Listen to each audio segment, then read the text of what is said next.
Whoa! You'll know what time it is. Howdy, Corbin. Tachyon Star Saints Pisces. Who else we got? Who else we got? Captain on deck. Aye, aye.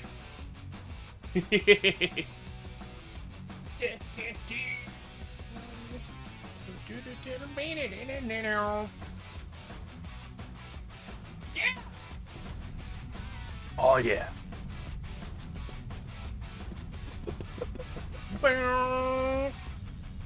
I'm excited today. I'm excited. We're gonna get back to doing some work on the ship.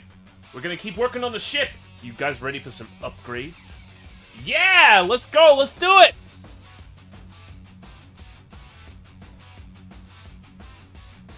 Bring the energy. Bring the hype! Oh, yeah! You know, one thing I had to do in order to, like, get my head around this whole ship upgrade thing is I had to designate all the workstations. So we got one over here. I think that's for our tactics officer. We got helmsman. We got, like, navigation. Navigation should... Astrometrics is probably over here, right? And then, back here I think is the operations officer. I've already got a screen set up, but you very rarely see it. Let me see if I can... Yeah. Yeah, it's like this. I thought that this might be an interesting perspective from time to time, but I think I was wrong about that. I might need to change the camera here. How we doing? Captain Man Snuggles? Oh. Ooh, yeah, yeah. I'm trying to get organized. I'm trying to make sure my stuff makes sense. That's cool though. Yeah, right? And the operations officer has the standing up room because they'll probably have to exit and then, like, re-enter the room and be like, I've got the crew manifest, Captain. Oh, of course, this is the captain's chair. You finished some art, now I'm chilling? Heck yeah, dude. Heck yeah. Alright. Let me see. Let me see. I sat down and she came up and shrilled at me. Oh. That's a cute sound. I'm also gonna, like... I've already got some stuff. Like, last time we did this, we got about this far. Let me pull it up. There's no tracked in... Oh. Yeah, this is looking nice. I think this will look cool when it's finished. I'm looking forward to seeing how it turns out. And I think that I finally know what this little door here is. But I might keep that a secret. For the time being. Yes. Yes. Alright. So because we're doing some drawing, I think I also want to fiddle with the overlay itself today. I want to try that thing that Doig did with his robots. But we'll start as we always do. As we always do when we know we're going to be doing drawing. Purser! What? Why bonk? Am I getting bonked?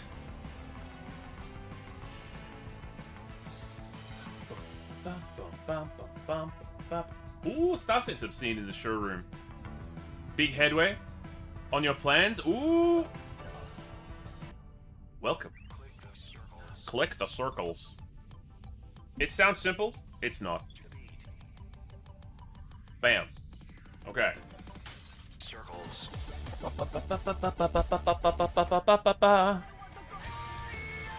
Yeah. We could do Cladanoia.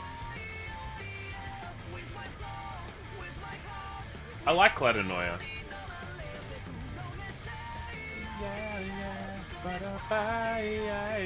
Did we do Cladanoia last week?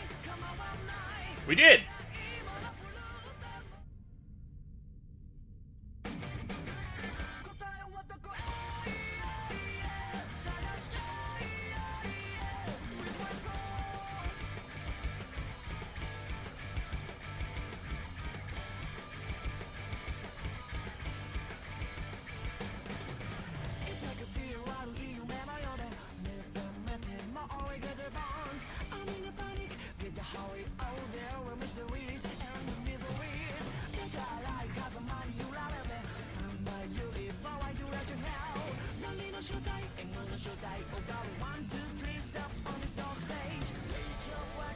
Gamepad in person. Ooh.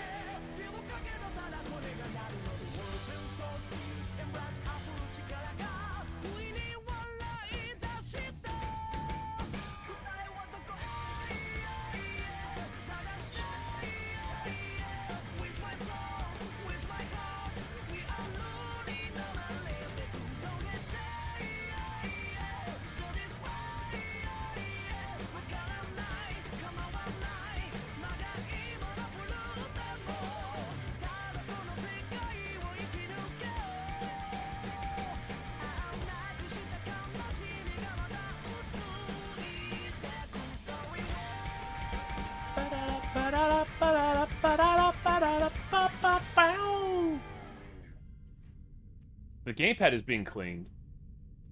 Did it get dirty? What happened? Explain! And you know, since Pisces is here, we gotta. Maybe I should turn up the difficulty on this one.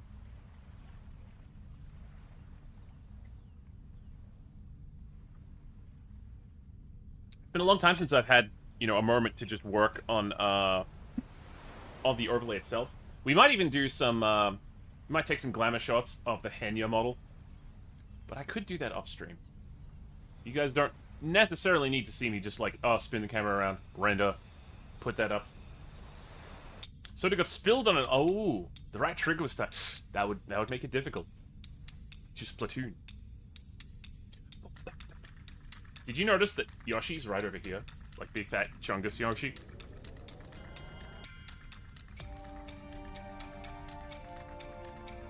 I noticed it the other day, and I can't unsee it.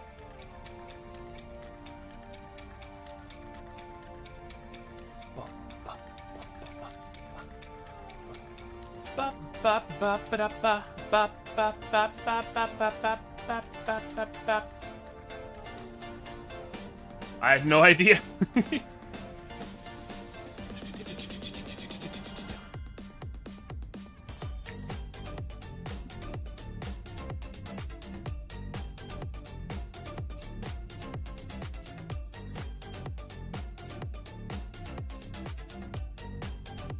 Awkward pain!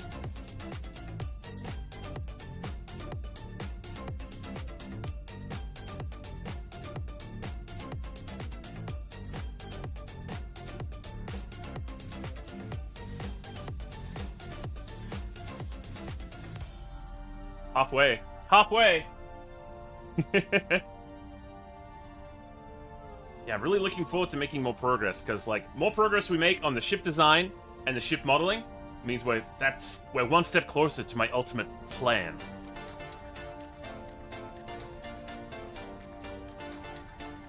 And while I'm a bit nervous about just delving into it, I think we got it. I think we got it while we had the chance, right?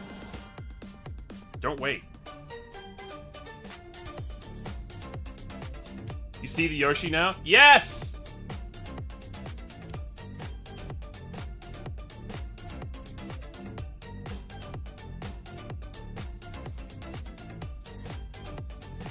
He's right there. He's been watching the entire time. This is not an update.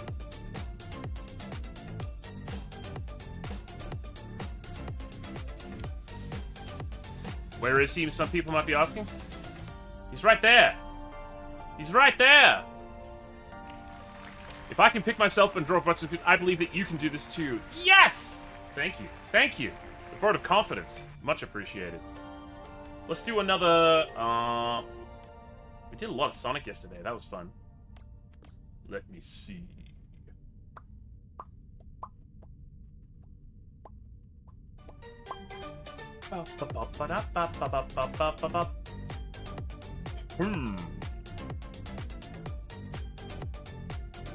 Something to get us suitably hyped. How about Jinx? Yeah, it's been a while since we did Jinx. This feels slower now. Estrella!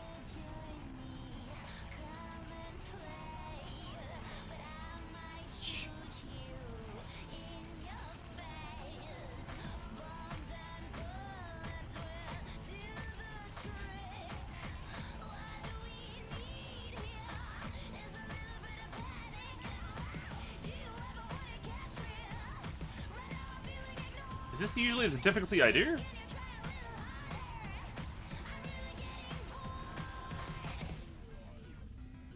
I'm not sure.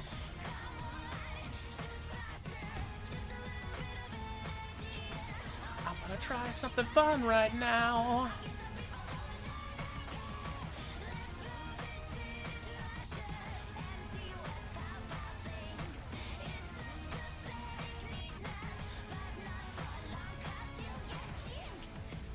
You can't eat me, I eat you. Oh!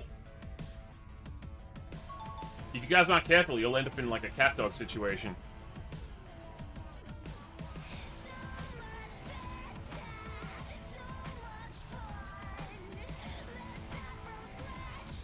Halfway between being eaten and eating each other.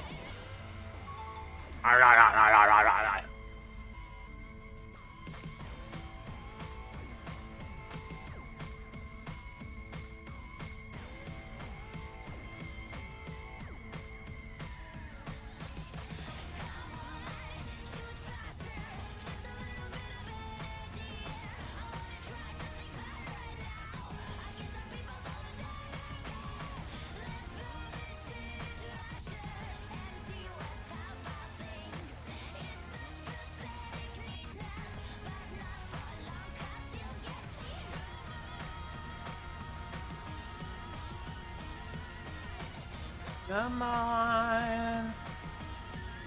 I'd make a joke, but it was right there on the table. I wouldn't have blamed you. I wouldn't have blamed you.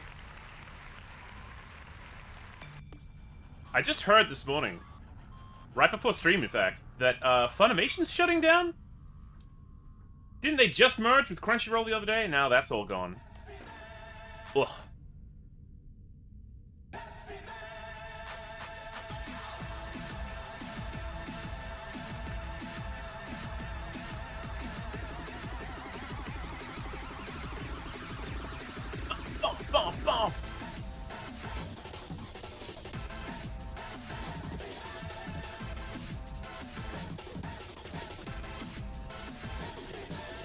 Really? Yeah.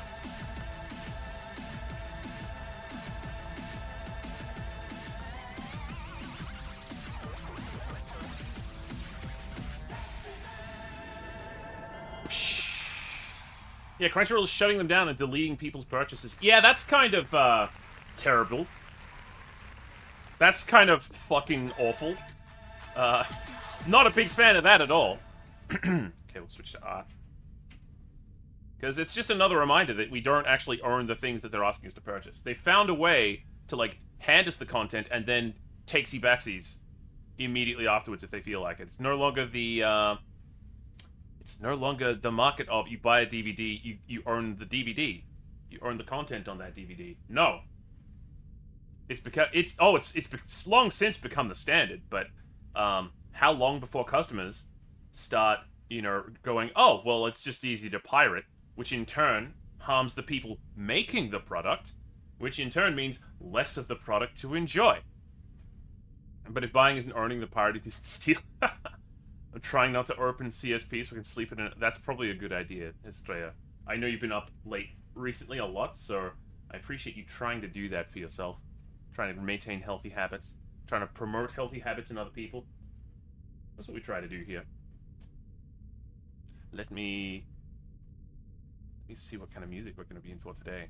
I'm tired of getting auto-linked on YouTube to, like, these chill playlists. They're lovely, but I just wanna lock in on, like, some good vibes, some, like, upbeat vibes. Pizza Hotline, maybe. I wanna go to his channel. That channel? I don't know. And we're gonna do our drawing exercises. Pretty sure my Lykos, like, redesigns are in the previous folder, like the January images that I had. So just try to open those up. Work. That's my branding and promotions. Yeah. Oh, bleh. That's where I make my thumbnails. Oh yeah, I made this here too.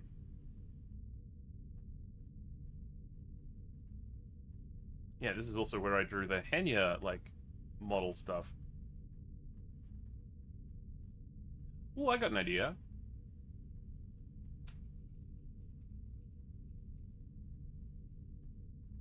Yes. That's Boppy. Oh! I want to draw. What do you want to draw? Sniped. What's the sniper rifle in Splatoon called? Do they have one? They've got to have a scoped rifle, right?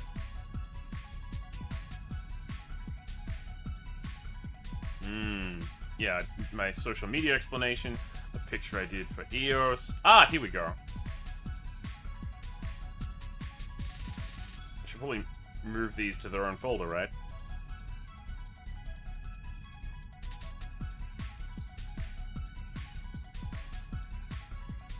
Any more? No, looks like the rest is all just like drawings. Oh yeah. It was a pretty good month last month. There's several. Oh, that makes me happy. Yeah, it's gonna get its own folder, I think. Its own file, rather. The Lykos refits.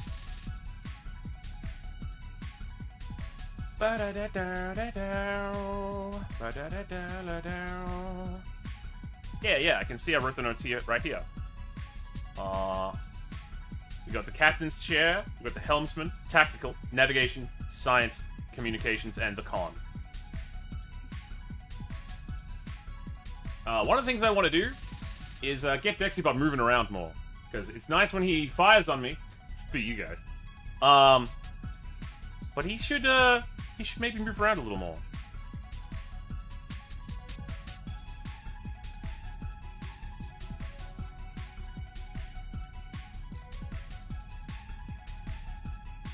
The Splatterscope is the base one, but it's the Squipper, the Bamboozler, the Gooturb. I don't want to know about that one. And the Elita. The last one's cute. Wait, shoot. Are you a Gootuber? Ugh. That has implications. Bum, bum, ba bum, ba bum. Splat Charger is the basement. Oh. How could you be so foolish as to make a mistake like that? Let's do our little warm-ups.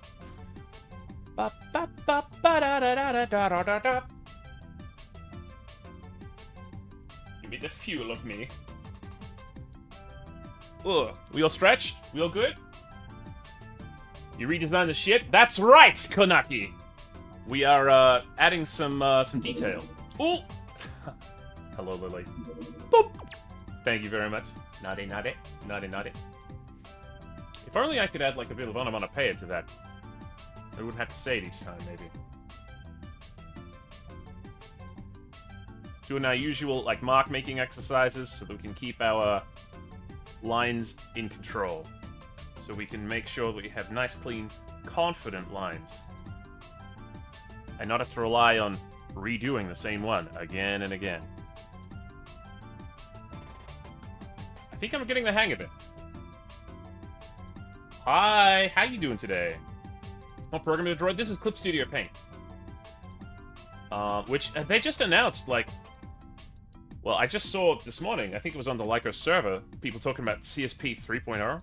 I'm thinking, ooh, those 3D features look appealing. I should look into that. I'm good just in paint. That's sort of a mixed bag answer, but sure. I'm glad you're good. I'm sorry that you're in pain. Sometimes life be like that.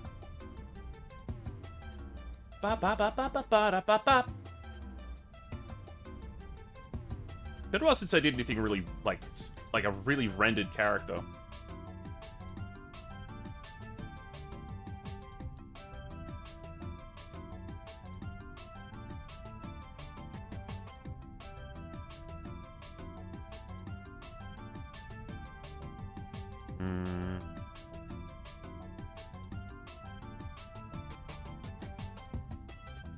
Ba-ba-da-da-da-da-da-da. Yeah, my shoulder's feeling a little tense. Just gotta... It isn't what you think. Listen, I know it's not what I think. I know what it sounds like, though. And I know that there's gremlins here that will clip me.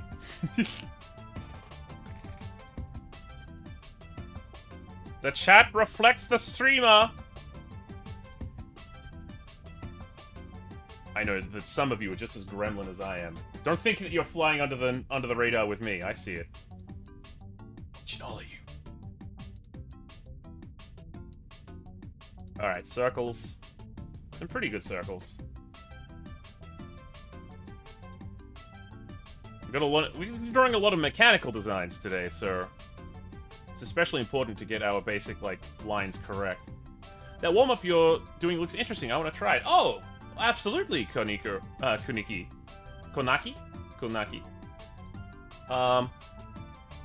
I basically, like, try to trace, like, Scott Robertson's book, on how to draw stresses, like, making dots, being able to connect those dots, basically just improving your drawing. But now that we've done mark making, where I've tried to, like, strengthen my horizontal, my vertical, and my circle lines, there's also C curves and S curves that you should strengthen. The basic building blocks of any drawing are S, C, and I. In terms of Western interpretation, anyway. And being able to draw them the other way as well. Aw. Snapshot? Are you snapshotting me? You snapshotting my warm-ups? You forgot a charger! Oh no. And you're under a cat. What will you do? Oh, the sniper. And those elements come together when we're doing drawings. Like...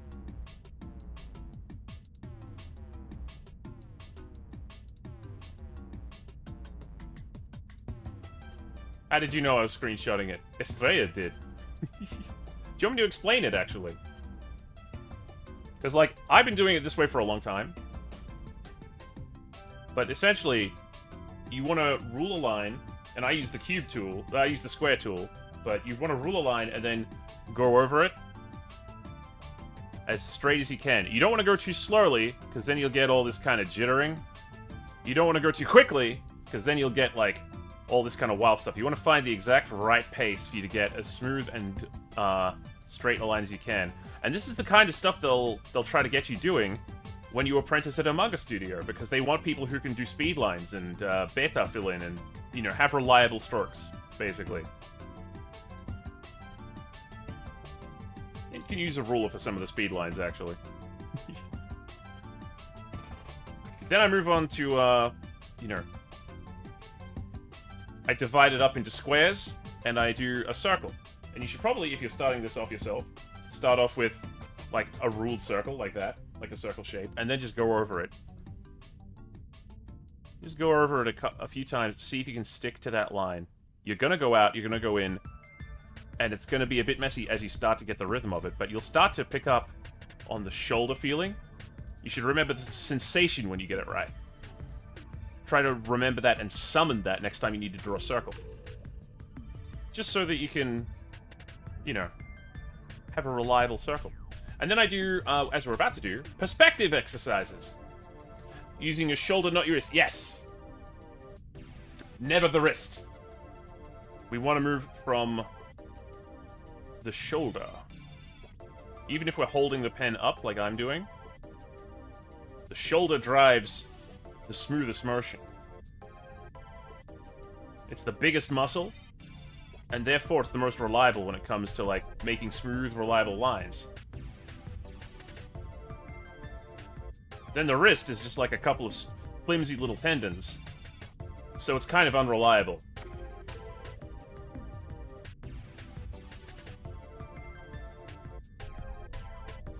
You say that, I'm really bad at that still.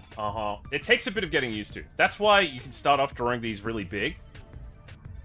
And just try to, like... Also, make sure that you're not turning your body too much. Because if you're going... you'll do, like, ski slips. But if you manage to, like, you know, just kind of isolate your shoulder, you'll end up doing like that. You're saying the shoulder is stronger, but I am... What does that mean? What do you mean? What do you mean by that? Explain. Does that mean all of your shoulder energy is going to something else? Is this Soichi Tora? It is! It's the Ape Escape soundtrack. I love the Ape Escape soundtrack.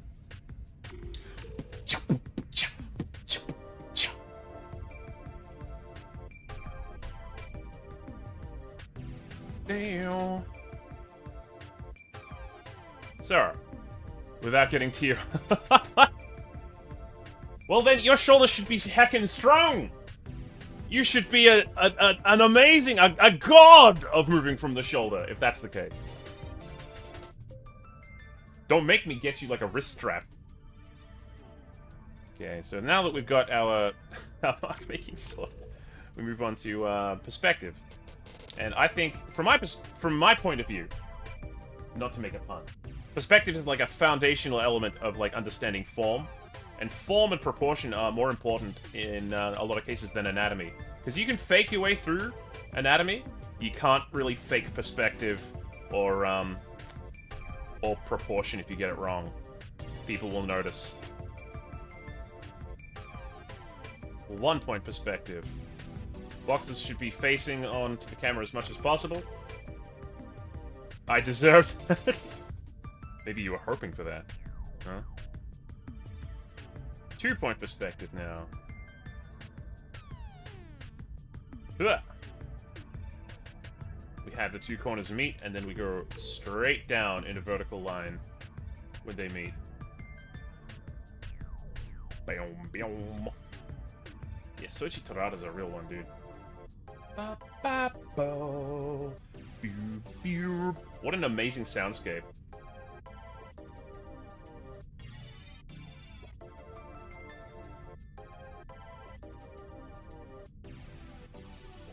These lines, the corners, are also completely vertical. They're not angled. That comes in 3 point. 3 point perspective is probably as far as you'll need for most things. Like if you want to draw manga or action scenes, that's how in the manga when like everything is happening, you'll usually get 3 point perspective, like the big double page spreads. If it's just an action scene, 2 points usually fine. I love perspective. Yeah, Zen. Perspective can be so helpful. Then we can have one perspective guideline that we just chuck right up there into the sky.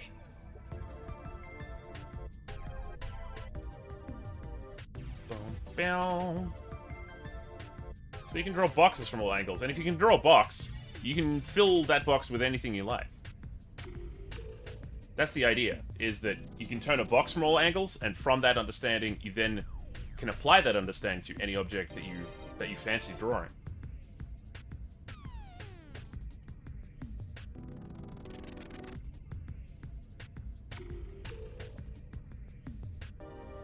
Can get a little confusing though. So you gotta watch out. That's why we draw through. We draw, and then I emphasize the silhouette here so you guys can see how it turned out. But we draw the other side so that we can see that the corners are lining up. Ben's the master of perspective forms. Oh, thank you, Pisces. The way I want to do perspective is not to have to measure it out every time, but to be able to intuitively apply it as I draw. Because I'm aiming for that Kim Jung-gi style, just go. I don't use pens in my physical drawing notes anymore. I don't use pencils in my physical drawing notebooks anymore. I go straight to pen every time now. And then we got the big one. The big one. We're gonna draw bullseye in the middle, and then a circle. Because that's where our curvilinear perspective goes. Yeah. I feel like I've been a bit lax on these lately. Because you gotta get these curves just right. It can be kind of tricky. Unless you cheat a little and use one of these curve things. But even then it's easy to mess up. Because they don't quite fit our needs.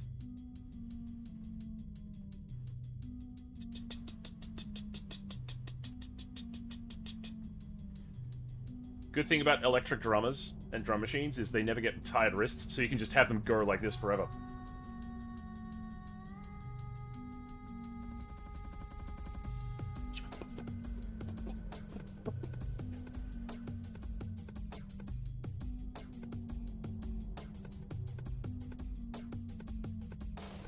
Either that or there's two of them, and one of them's job is just to, like, hit that one symbol over and over. Meanwhile, the other one's just beatboxing.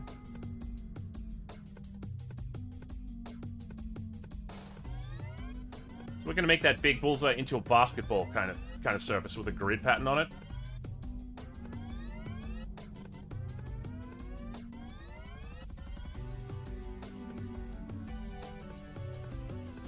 And, like, just finding time, 5 minutes out of your day to go through these, really beneficial for your understanding and for your line art. Because if I look back a year ago on how I was doing these, they're much more clear. You don't see much improvement day to day sometimes, but it will happen. And then we just, like, lay out some lines for the top part. Make sure that these curves are in line with where the curves would be. So, like, if we have one curve here, one curve there, we can estimate that that one would be like that. It's not going to be like that, or it's not going to be like that. It's going to be in between. It's like the corner hits here, right near this curve line. Ditto this one. And as you get closer to this middle part, they get flatter and flatter. Which is why it's important that we experience the distortion that this perspective makes in this area.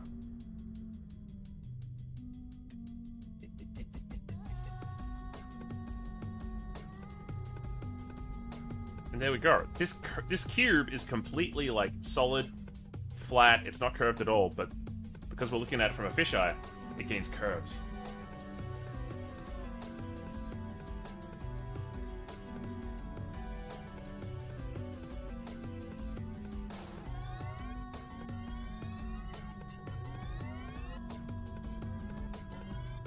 Ditto this one.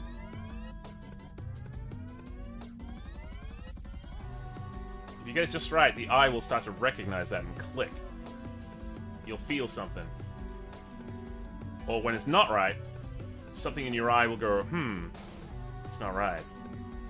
So it's just about getting us used to using these perspectives as much as we can. We can't put little dudes in them. I can, like, very quickly, like, sketch up a box. Little dude in it.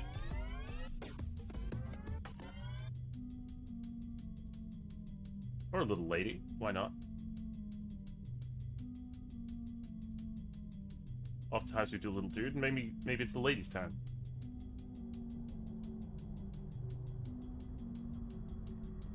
She might not look like much there, but if we copy, and then we move her into the space with one of these. Oh, hey, Keeler. Thank you for the head pats. Nutty, nutty, nutty, nutty.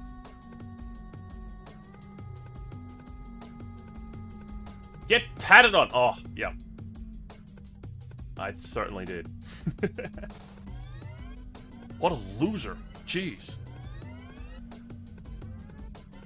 Transform. I'm going to use a little mesh transform to get, like, the curvature across as well. Yeah. And make sure that they're all matching up.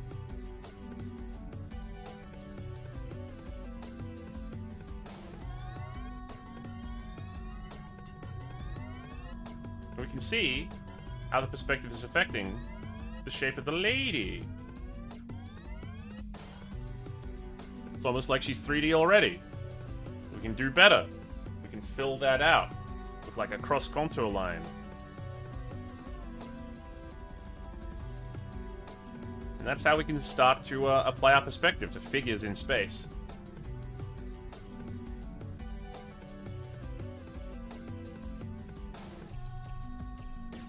You don't need to be afraid of it.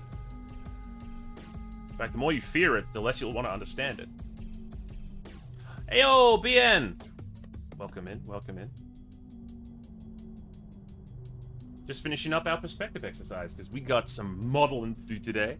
We got some modifications to make. I'm excited for it. Let's check this other folder here to see if I've left anything behind. With Frankie. Concern. More perspective, more perspective. Yeah. Alright, I did these a while back. Just for funsies.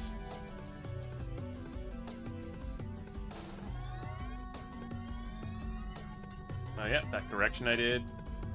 Ah, yeah, another correction I did. More of these. Showing off how it helps with your... Yeah, yeah. And how it helps you make guns! Man, I do a lot of this kind of thing, huh?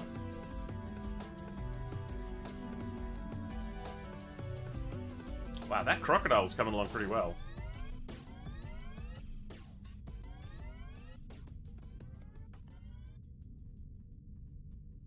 So, you know, I'm trying to walk the walk and talk the talk. I don't want to be like, you should go do this. I'm right there with you doing the same thing.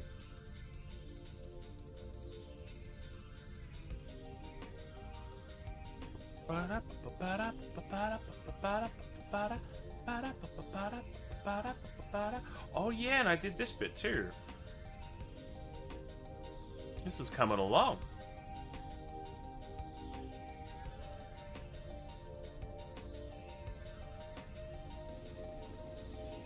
I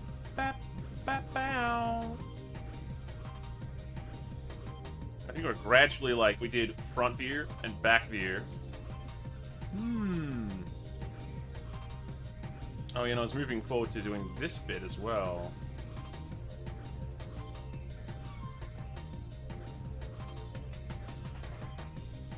I need my image board.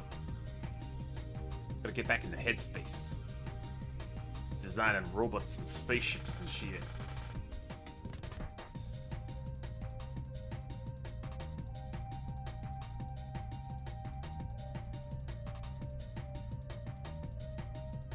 A lot going on in here. Not in my brain, just on the page in front of me.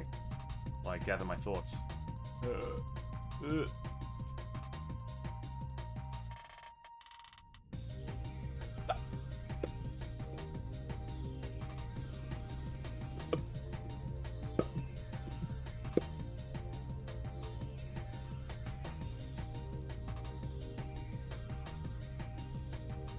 What can I do from this angle, though?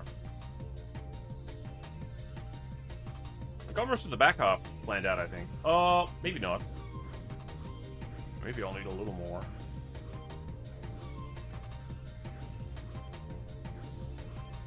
I guess I'm moving down to these decks that need sort of defining.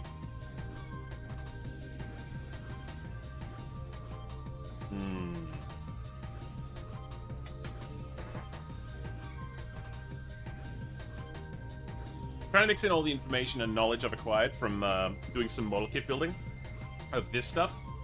This is one of the ones I built myself. I built this model and scanned it in 3D. Just to give me a better sense of ship construction. Oh! I forgot to re-export those scans I did of a model kit. Someone let me scan as well. Oh well. I'll get it. Oh yeah, and I did way back when I was first trying to do this project, we redesigned the nacelles on the ship as well. I think I could do a better job now. Some of this I'd keep, but like stuff inside the ear, I think I might change up a little. Be simpler, honestly.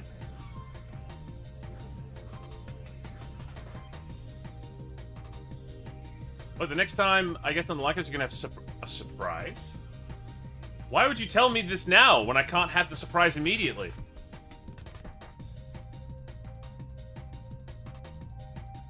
Rude. Ugh. Now I'm gonna have to theorize about what it is. Let me see. Spaceships! That's right. We're making spaceships. I gotta figure out where I'm at with this. Cool shapes happening here in this sketch. It's just like understanding the like mechanics and the visual language of greebling is, you know, there's no way you can fully understand it ever, but like just being able to grab bits and pieces from here and there is very, very helpful. What are you planning? What are you planning? Or we could try and fix Dexibot today.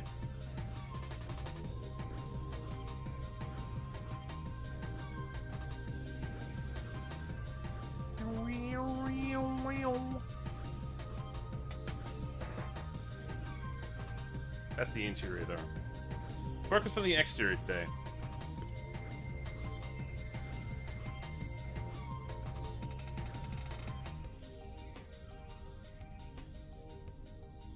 Yeah, yeah.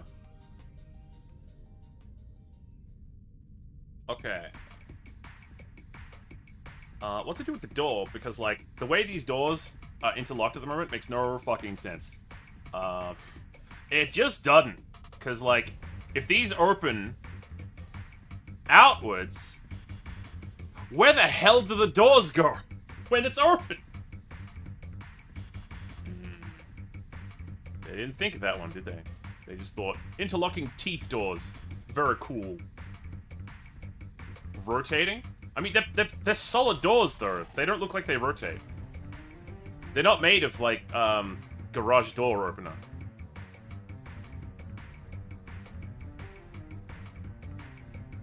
Though I do like that they open side to side. Maybe I could have them rotate. So, like... looks like elbow doors. Elbow doors? So, like, you mean they open outward? Like, not like gull wing doors.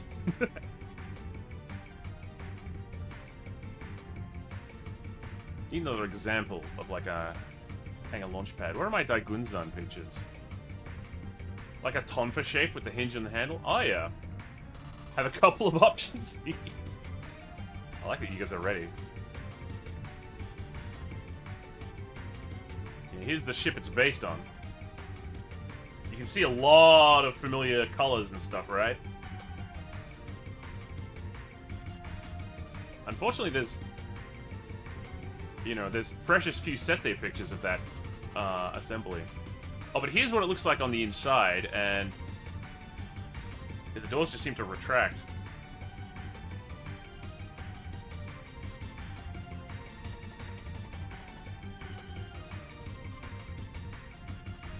What if they laid it flat against the floor and it's seamless? Huh?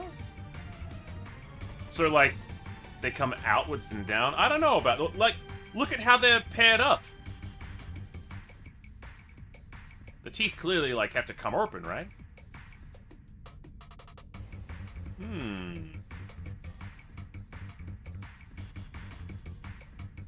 Make it one. We'll see.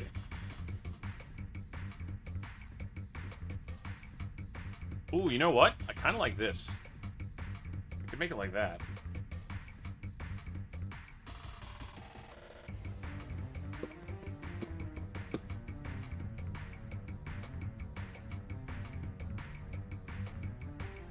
I actually do want to get some of the Daigunzan stuff up in front of me, though. If I were to design again, would I have to go down or fold forward out? That's an option.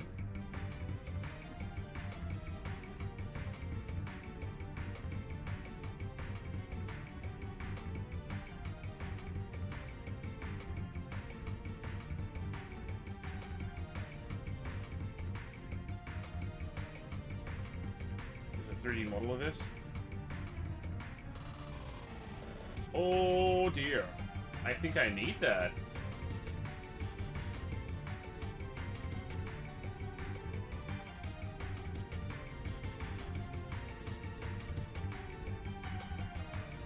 Huh.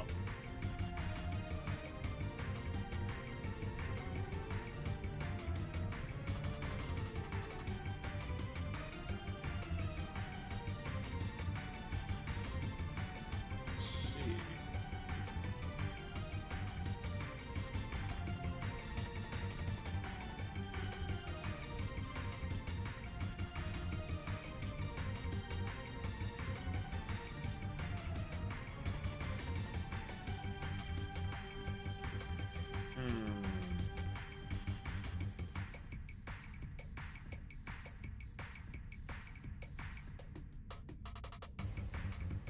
Looks like there's a game that actually has like a 3D model of the ship that I based a lot of my ship on.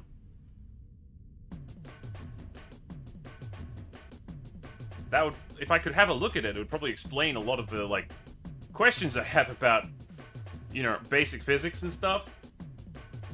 But I don't know. I'll have to check if it's been ripped or not. I don't want to use the geometry, I just want to see, like, how the design works.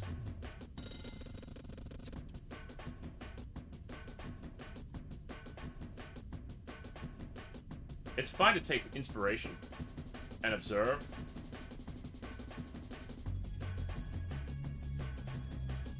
It's not fine to just take geometry wholesale, though.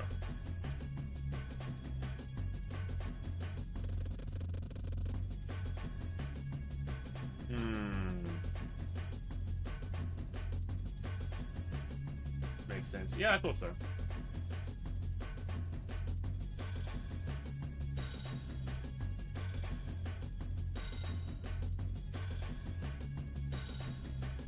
T. T is for Tengen Topper Gurren Lagann.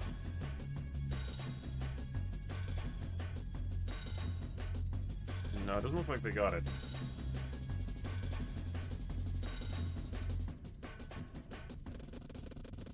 Range.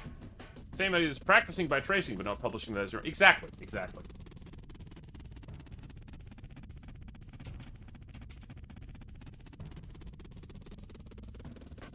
Apparently this is a mobile game on, like, yeah. The game. When did this come out? Last year? Did someone say...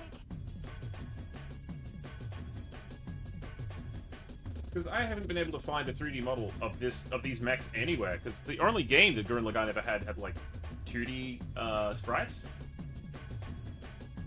like an RPG kind of thing. Yo, look at these little guys.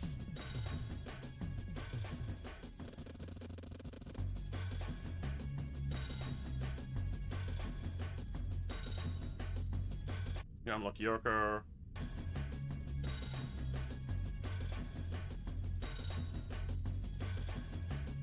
Yeah, it's very cute. The size comparison channel had a mecha one with the mechs, but no idea source. Yeah, that's what I'm after. I'm after, like, at least now I know the source. But I don't think anyone's ripped these, and I would have to, like... I don't know how I'd get at these myself. Hey, how can you have... Gurren... Oh, wait. Yeah, that's just the Gurren. Not the Gurren Lagann. But apparently it's got a Daigunzan model. Even if it is, like, super deformed, it'd still probably have, like... You know, it's different than going over the schematics, because you can actually see... Oh, that's how the doorway flows up into the...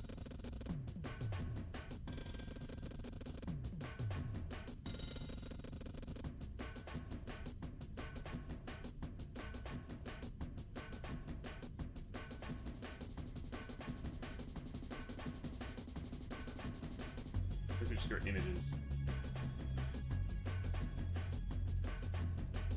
Like, it's, look at how difficult it is to find just like a simple layout drawing of this fucking thing. Yeah! What are you nerds doing in here? Oh, sorry, boss! We're being nerds, you caught us! The nerds shall inhabit the earth. Maybe that's why so many shots that aren't from the deck, because, like, the Sete didn't have it drawn there, so they just set up the shots to never ever show it. Frustrating.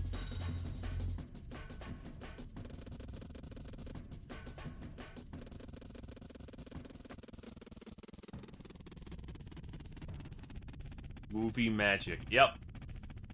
If it doesn't exist, just don't draw it.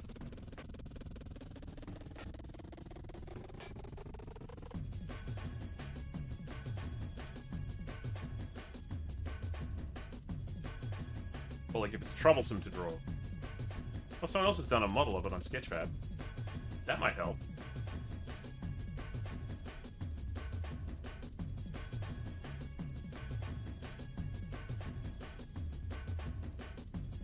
Something went wrong with the 3D viewer. Are you fucking kidding me right now? Oh, I need to activate WebGL.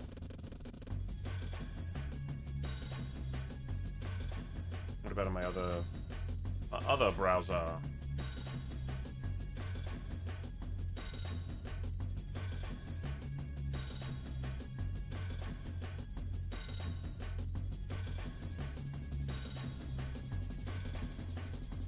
Yeah, I need to reinitialize all my browser. Hold up. Maybe this will be useful for something after all. I imagine you looked up the art books already? Yeah, I've looked up the Sete and the art books, and they do have some diagrams, but you know, it seems like they were kind of playing fast and loose a lot of the time.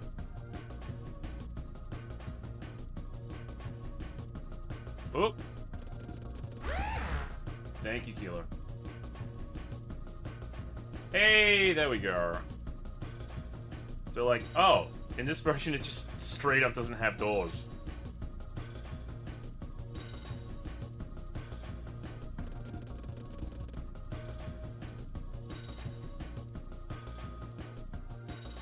Not a bad model, though. Look, we don't have this hollow bit in the middle here. Oh, but it's got the railing. That's cute. That gives you a real sense of the scale. That's supposed to be to prevent a regular-sized human being from falling over the edge. You can't even see it from back there.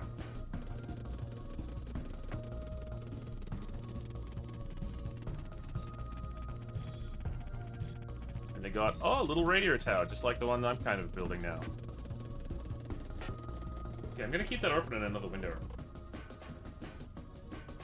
Who wants Titanic Rose pose with me on that?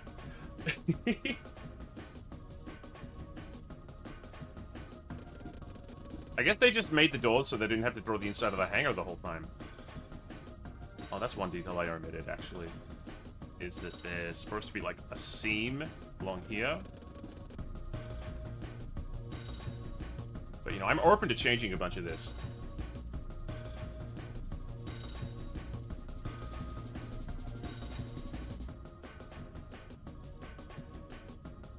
In theory. I don't want it to open up forward, though, because what if something's parked in the runway? Like, if you are, like, entering the hangar, and it opens forward toward you, as no bueno. That's no good.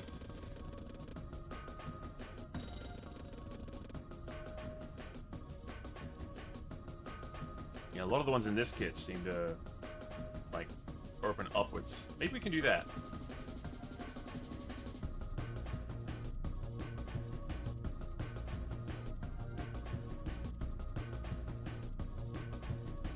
Did the doors collapse into themselves? Oh, yeah.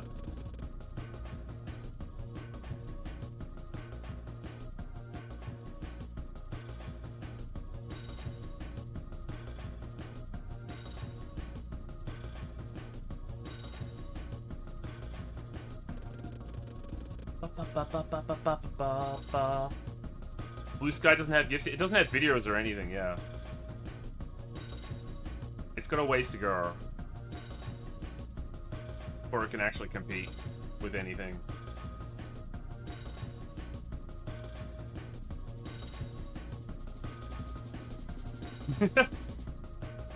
No.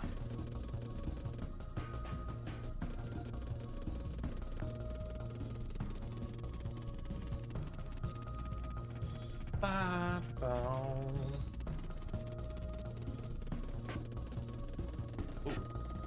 Don't want that. Copy it. Just the door.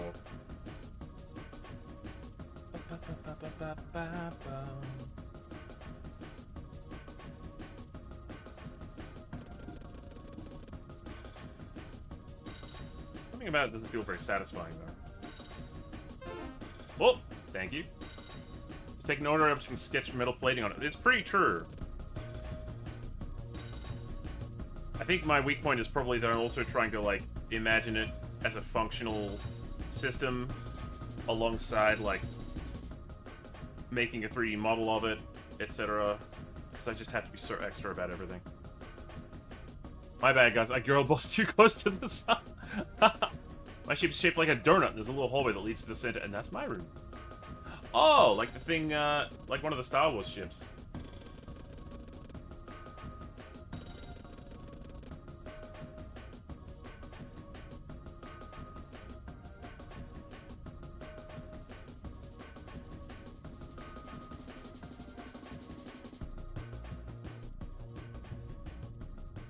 There we go. Gives me an idea for a video. Shit. The bug has started biting.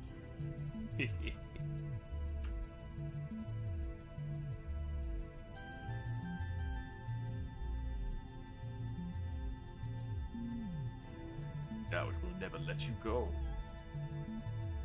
Turn your hobby into a monetizable side hustle.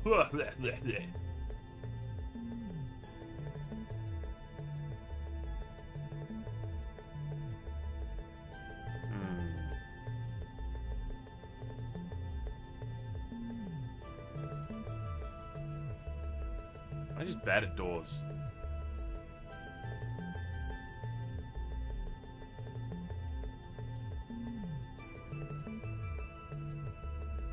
Rumor come out. Does Space Pirate Fenrir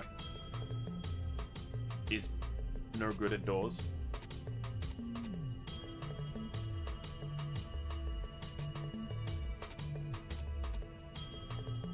My mother's boyfriend constantly asks, how are you going to make any money with that? Clearly not very creative then. Because, like, there's all kinds of ways to make money with this stuff. I had the same response to a lot of, like, teachers at my school when I was doing screenwriting. They'd be like, come up with a story, and I'd be like, what are the requirements? They'd be like, just story, just anything with a story. And I'd be like, okay, and I'd write something that happens in 2 places, and they'd be like, how are we supposed to film that? And I'm like, were you gonna film it before? And they're like, well, we're not going to now! Oh, jeez, alright. Sheesh.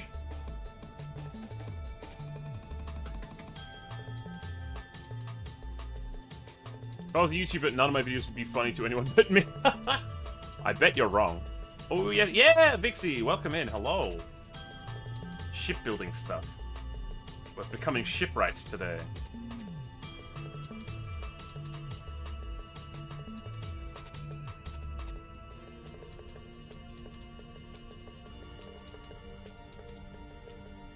Super!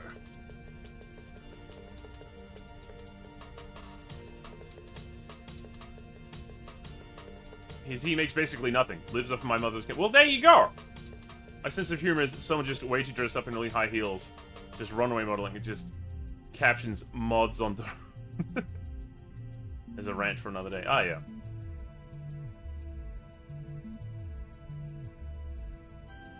I'll best leave it alone then. I could soften these corners off, but that would actually undermine the doors, wouldn't it? Yeah.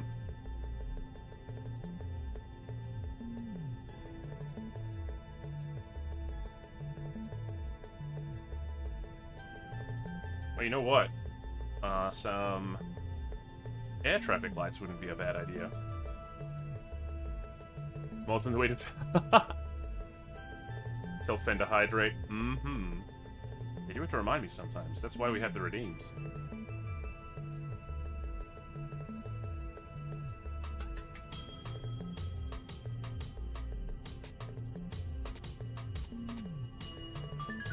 Oh, speaking of which, thank you.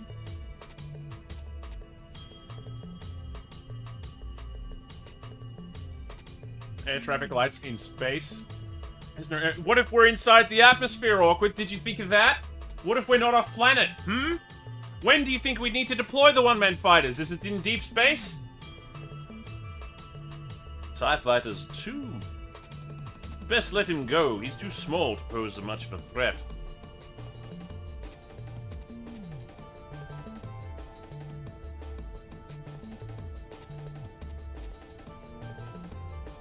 We'd have so many space traffic violations. When you're a pirate, you don't have to obey the traffic laws.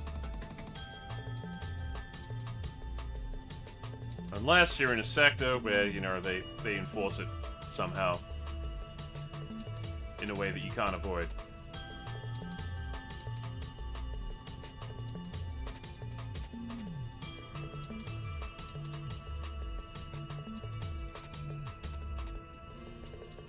I'm going to deploy the buff blobbers.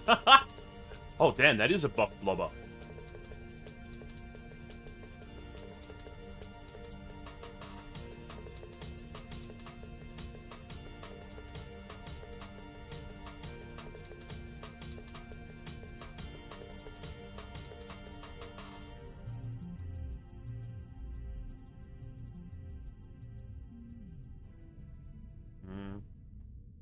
Just add some more Ekner junk on it here and there.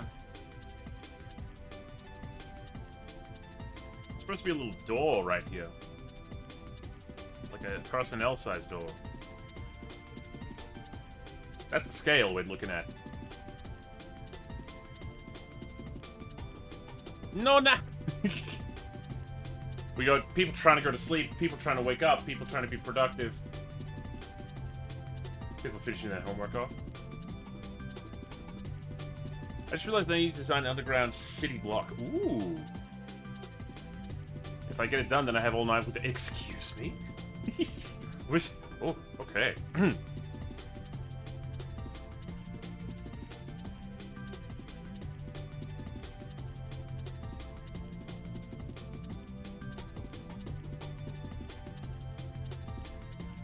I'm heading right... Oh! Hey, Tommy Toon. Snuggles with Satan in the crowd. The canoodling begins.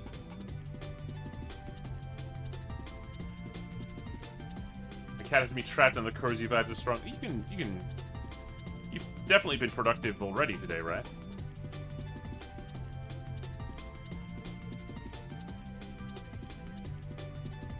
Sometimes the cat needs to reach in and say, hey, rest time.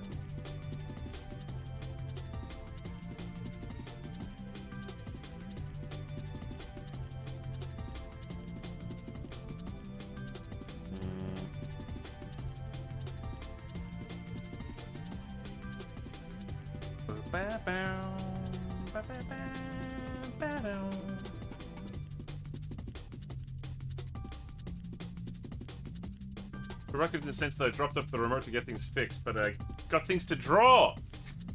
Okay. I respect this impulse. I feel it.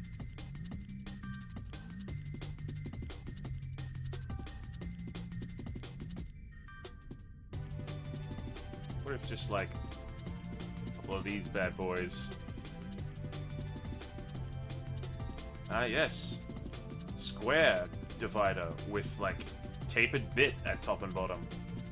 Very useful part. Very vital part.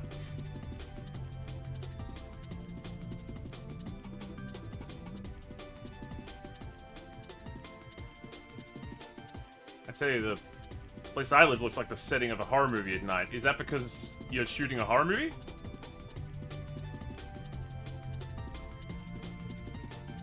Don't laugh, it could be.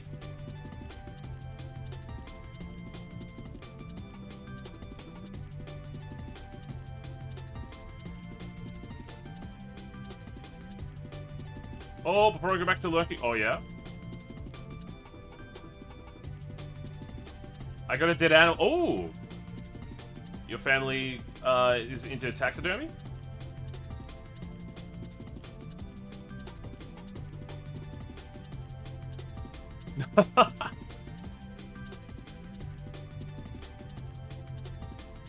Dead things.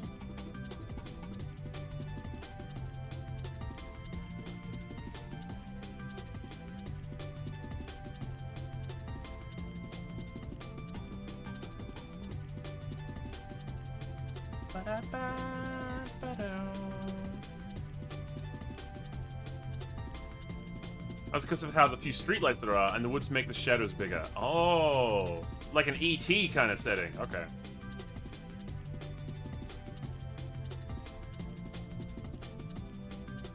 So I've done the top bit. Doing the front bit now.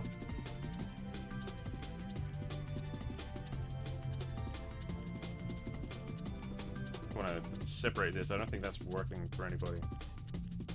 As it is.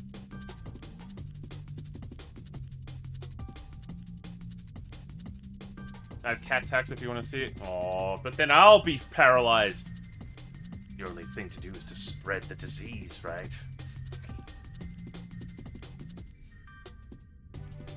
I definitely think we're getting the right sense of how things are placed for this main tower. Because this main tower is, like, its own isolated kind of bit. Bingo! Da, da, da, da, da. Oh! Oh! What?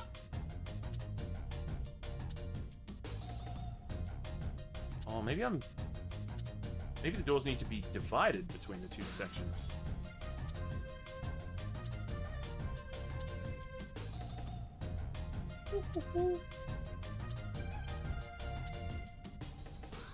It helps that my area is notoriously hot. That would help.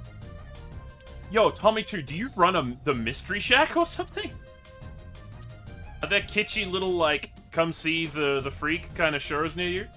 She eat on my leg. Oh. Oh. Oh! Look at the floof. That is one happy-looking floof. You could grab a like a piece of paper or something, right?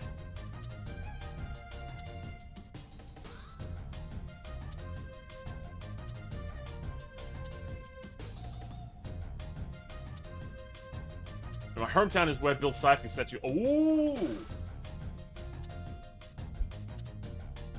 You don't have a drawing app on your phone that you're using to talk to us right now?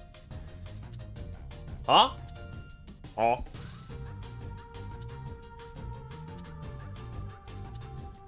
So cute. How cute. Sadly, nope. Oregonian pride. Why does it make so much sense to me that both of you guys are from there? It's like Oregon is somehow so ordinary that there's just way more freaky stuff happening under the surface. Is that about the size of it?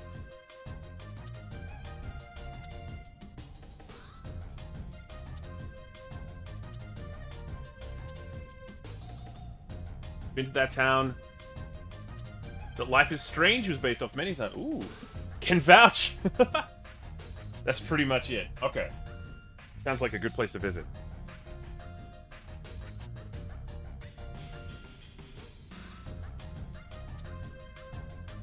Here we could probably expand out to the runway as well.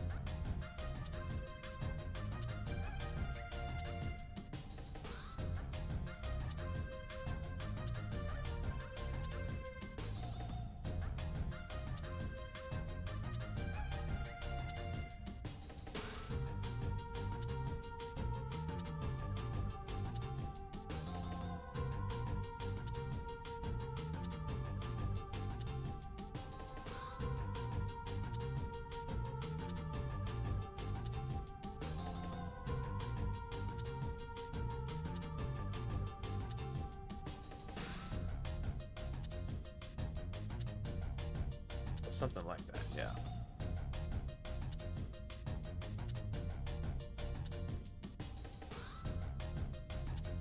Bigfoot is everywhere, yeah. It seems ordinary unless you live here. Ah, yep, yep. Very much the if you know, you know kind of thing.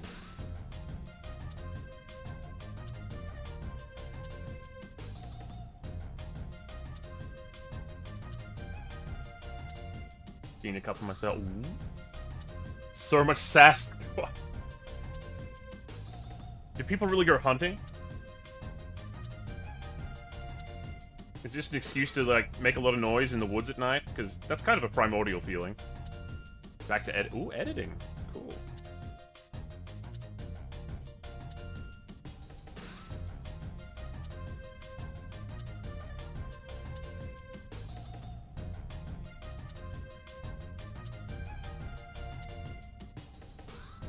Yes, they do, and then in my case, they came to me.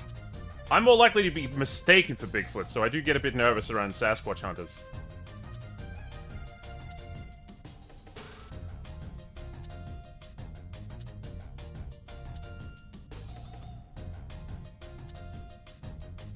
Did they say squatching? We're going squatching? In some states, it's actually illegal to shoot well, damn right it should be! He ain't hurting nobody! If he had been, we'd know by now.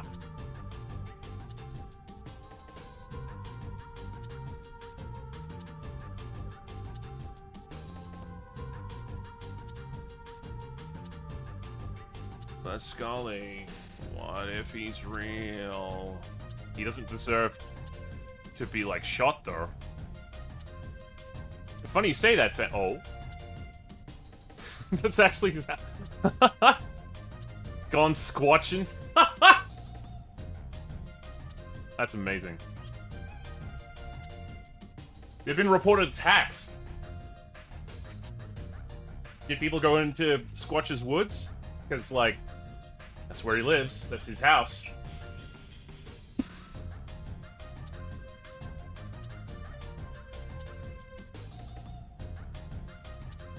Who said, I went squatching last week?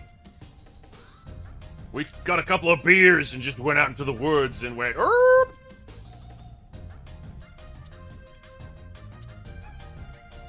I think the only thing you'll find out there on a Squatch hunt is a lot of male bonding.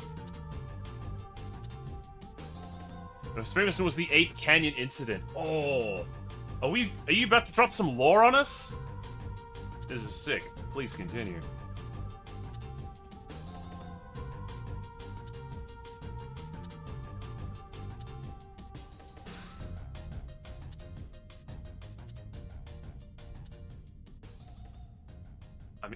I'm eager to hear the Squanch lore. Squatch lore.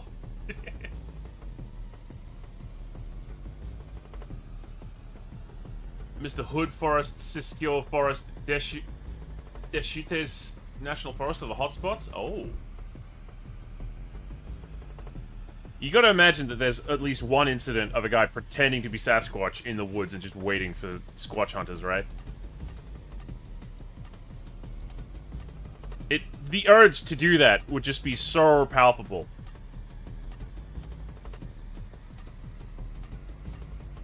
Hunted by a group of Sasquatches, and after that, they reportedly killed one, but lost the body over a cliff. Whoa! In America, you'd be shot and say, yeah, but I just figured that's par for the course in America. Is that special? If they are, hope they have a bulletproof vest!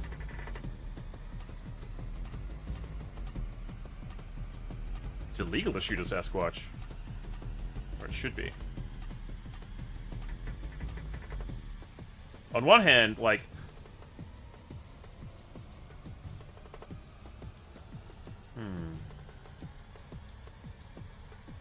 Can I make this a more ergonomic form while I'm here?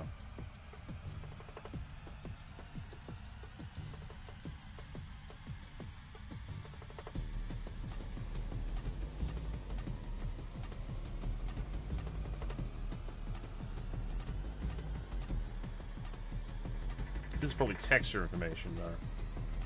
Still, I think it looks cool. Makes it look a lot more, aircraft carrier-ish. Just sort of my whole MO for it. Mine has more ooh, okay. Sort of like someone calls your name in the voice of your friend, but it's not your friend after all. Like around 12? So I can't just like... I wish you'd all go squatching together. I wonder if people go squatching in VR chat. Get that simulated squatching experience before you take on the real thing. I could build a map that just has like a 1 in 500 chance of you seeing a Sasquatch. And I won't tell anyone the stats. I'll just put it out there and be like, forest map.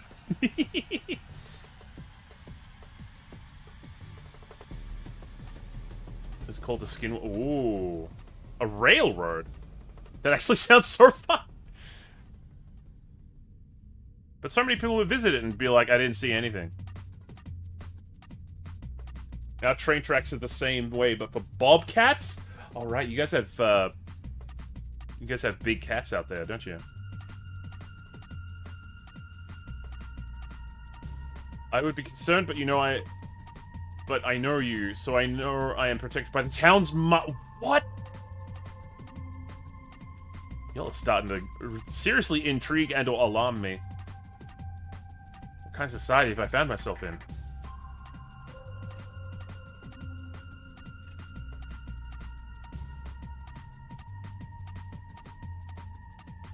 The clown crew! The insane clown posse. This video game where you hunt Bigfoot. It's a survival multiplayer game. I don't want to hunt Bigfoot. I'd want to befriend Bigfoot.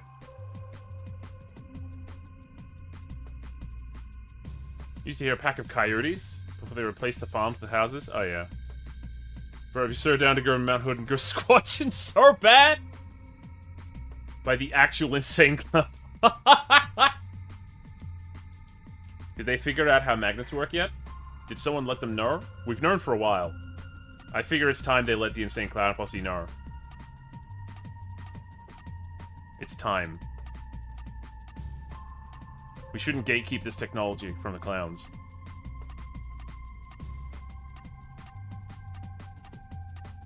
Well, they do say scientists be getting them pissed.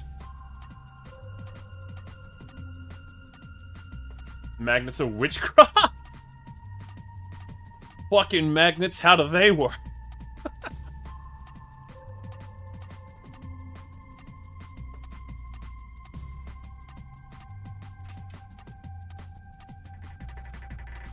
The weirdest Disney-owned band.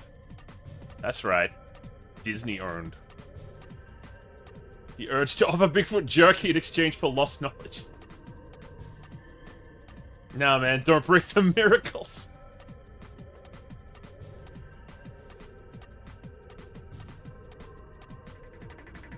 I like that they did an edit of that video where, like, when it says fucking magnets, how do they work, it just cuts to, a science lecture. Travel Oregon has locations to go squatch. Oh my god. There's nothing to do in Oregon.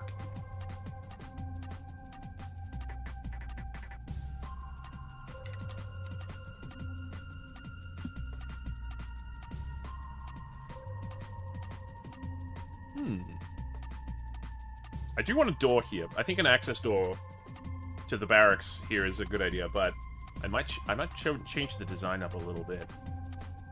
That's what we're here for. If you're curious what a Sasquatch, imagine a bear yelling, "Huh!" So like that.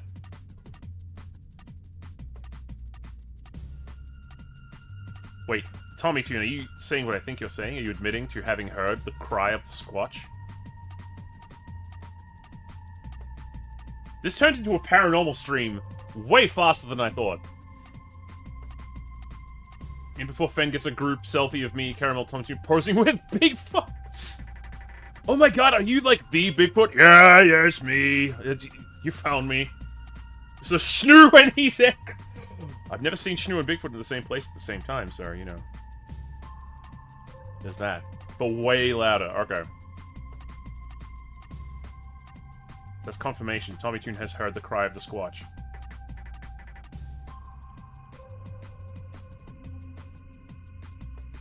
I've seen a few. What? Schnoo Squatch! That might end up being relevant if we end up seeing his new PNG tuber tomorrow for Metal Gear Solid. I've been catching sneak peeks of him working on it. It's looking pretty amazing.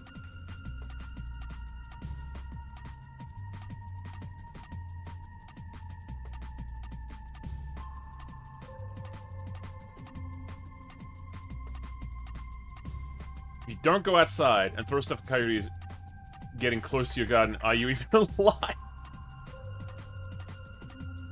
Can you make a deal with the Raccoon Mafia to keep the coyotes away, or are they in cahoots?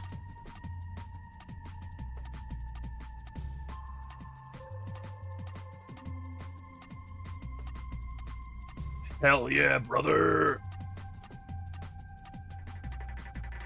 So you all talk about, like, dangerous animals where I'm from, on my planet.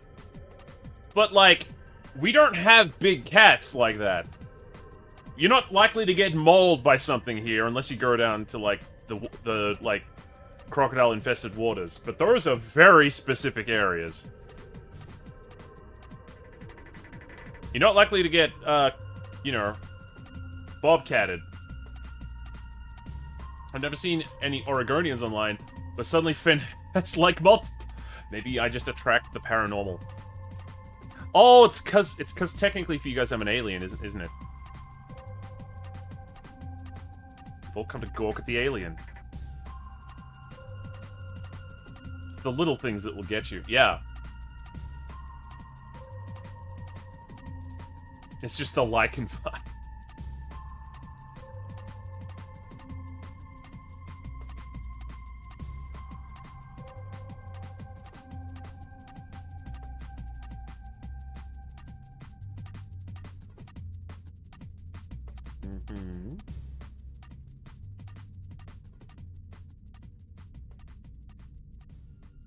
You ever seen any big cats? But my ear maybe do suburban. Maybe. Ba ba ba ba bum ba bum. Ba ba ba bum ba ba ba. Ba ba ba ba ba ba.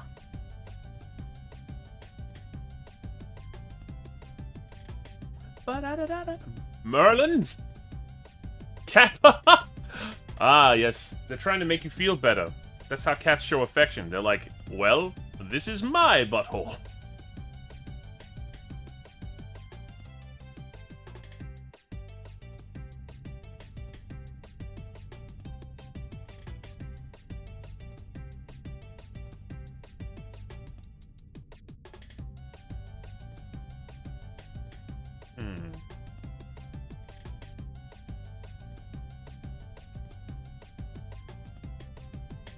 He's a Gerber, that's what he... Yeah. He's your Gerber. Blessed be thine face, be grateful.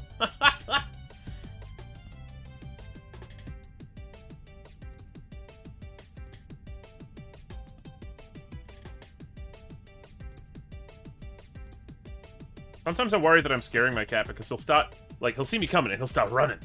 But then, like... I'll show that I'm safe, and he'll be like, yeah, okay. But then I'll start running, and he'll be like, yeah, yeah, yeah. He wants to be chased sometimes. I think. I don't do often because I'm not sure. But it seems like he's, like, happy to, like, play a little chasey. Play a little tag. The zooms. Uh-huh. But specific in context of me. He wants the thrill. Bum ba ba bum ba ba ba ba bum ba da bum ba ba ba bum ba ba ba.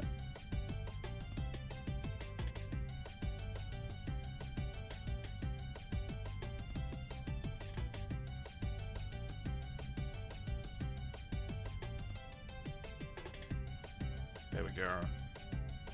Have a little area there. Make a door design later.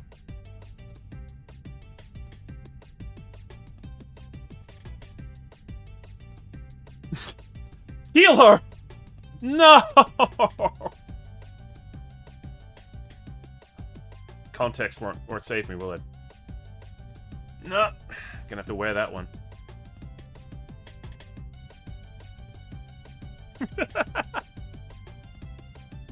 Goblins, all of you. But you're my goblins. I'm not evil, then.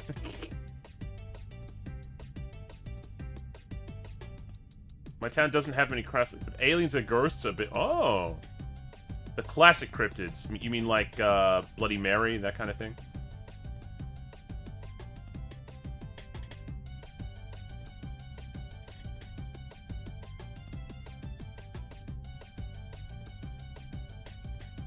Be the Satan, the server ready to come with... I might be gremlin. I'm not an evil gremlin. Ah, good. Wait a minute! Nilbog! Nilbog! Ah!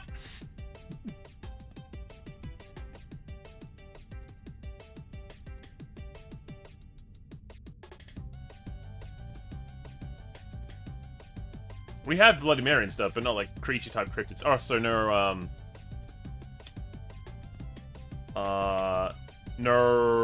chupacabras.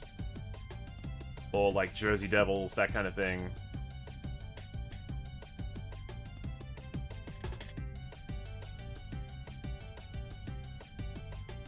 Ghost encounter on VC. What? When was this? Was this in the server?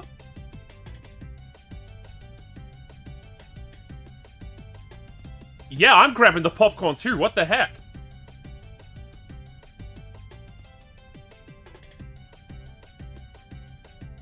Saw another idea for a door.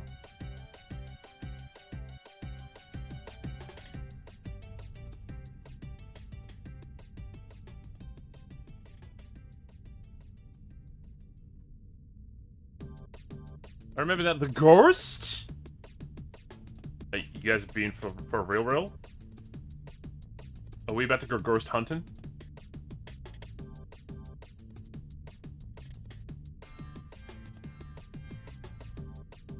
I had no idea we had so many true believers in the chat.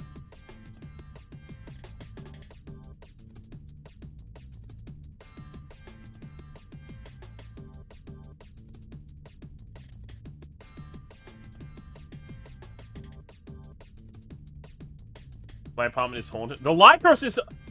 Shit, dude. That's a real impressive trick, because it's a spaceship, so it moves. Like, part of its natural cycle is that it moves a lot.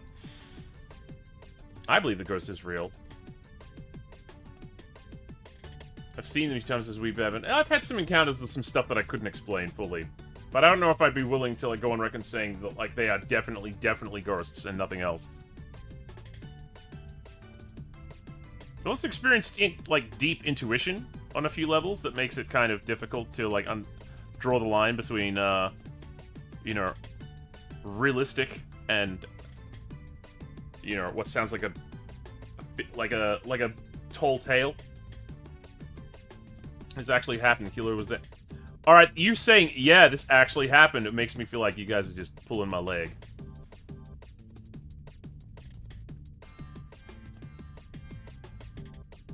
But I want you so bad. Just to have a little bit of childlike wonder. Just a little bit of mystery preserved in the world. As far as I know, aliens visit us every Tuesday, but extraordinary claims require extraordinary evidence. And as yet, we have no hard evidence to back this up. You know, Dan Aykroyd's hyper-focus on ghosts is why we got Ghostbusters in the first place.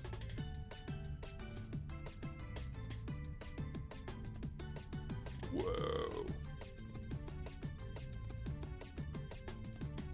I went to the Haunted Museum and kept asking, bite me, please. Oh my god. Yeah, it's not... They might have not had much fun with that one, because you were too, like, too into it. Might have thrown them off.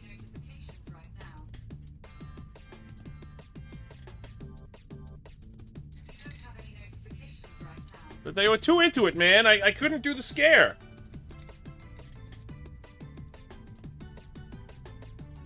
If they are real, is it like a... Do they have a scare quota they have to meet?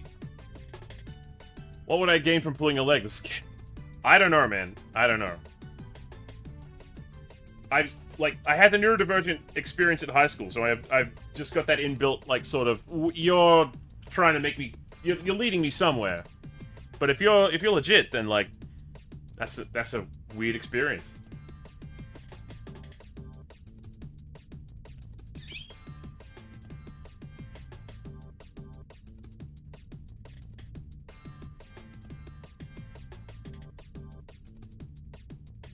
Bow, bow.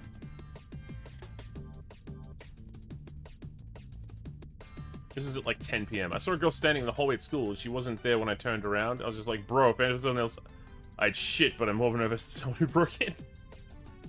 Actually got a video of one time. What?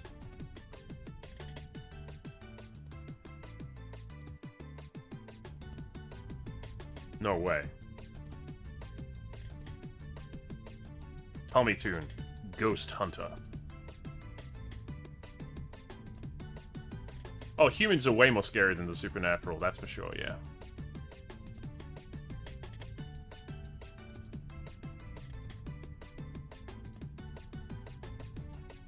Call this ablative paneling or something. Also, the first day I came home from the hospital, something flew at her head, and she considers me cursed! How would you consider yourself cursed?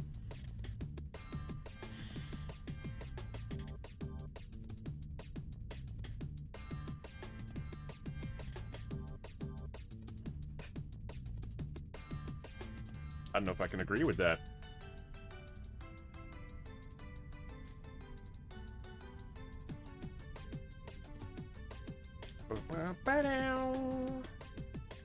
Mostly because it's already 5 minutes long. Okay. I don't know if it happened consistently, which would be funny.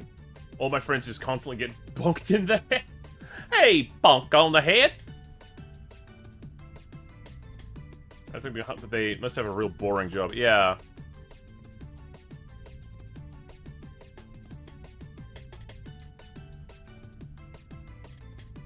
Communal brain.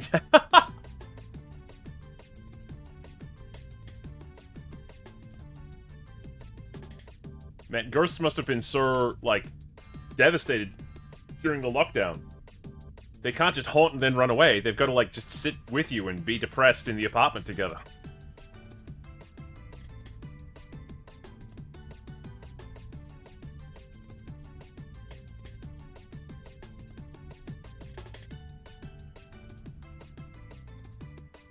Do something interesting, Derek. I need to haunt you.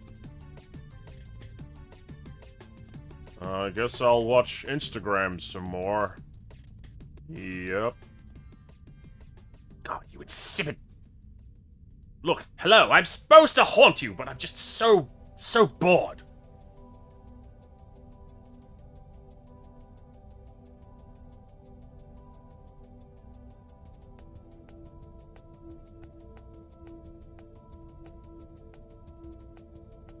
I'm gonna pay rent, ghost. I've had several friends who, like, named their ghost. Like, I think one of them called theirs Frank.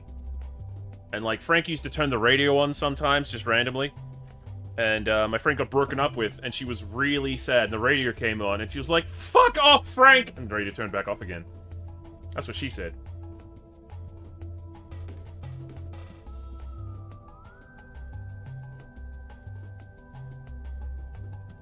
Being haunted, but never just conveniently timed. Yeah. Like, that's when, two curses try to, cancel each other out. Like, if you are cursed to, like, be led in the wrong direction, but you also, like, are cursed to be led to your death, but you get so lost along the way that you never end up fulfilling either curse.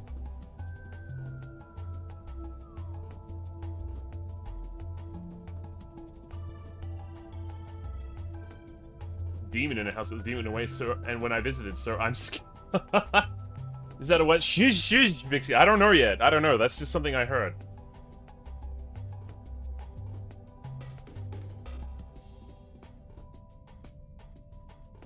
Probably a One Piece reference. Are you a big One Piece fan?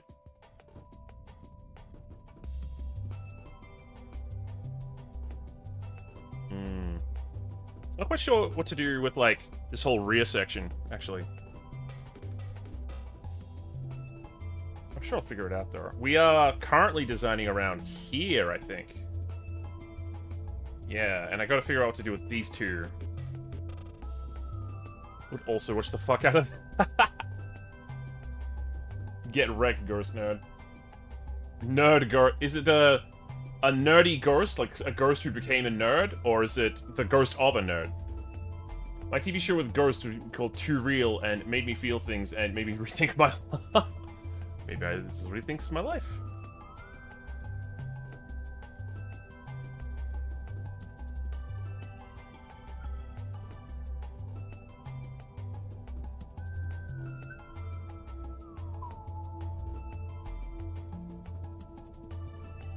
We end up designing what the elevator shaft would be like.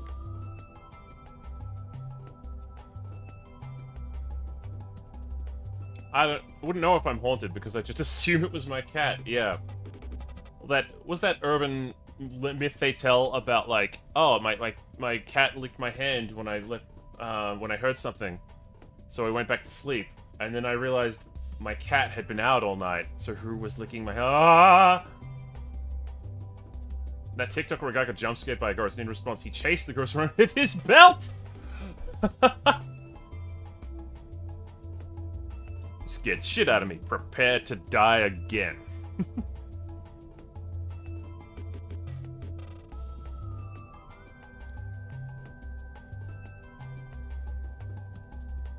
We defined a bunch of these rooms there.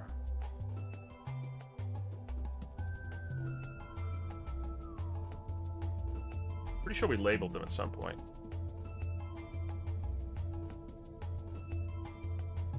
I don't see the labels anywhere, though. No, I had something happen to me, like, that last night. Whoa.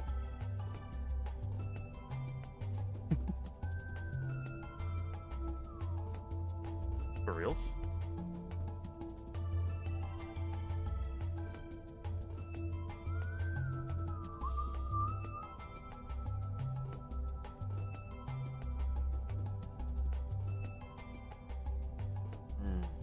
It's coming along. It's coming along. We don't have long left to actually like start modeling this stuff out. That's exciting. For me.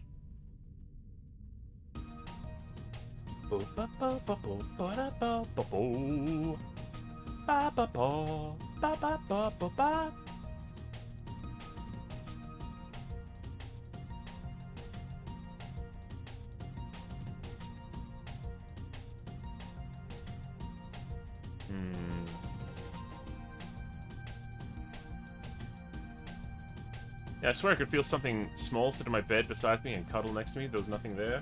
Oh. Maybe the blankets fell in a really, like, weird pattern. Who knows?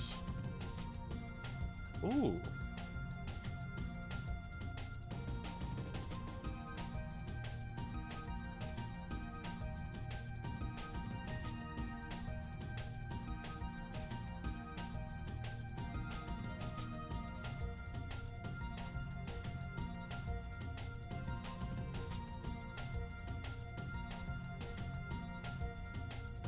Ghost critter.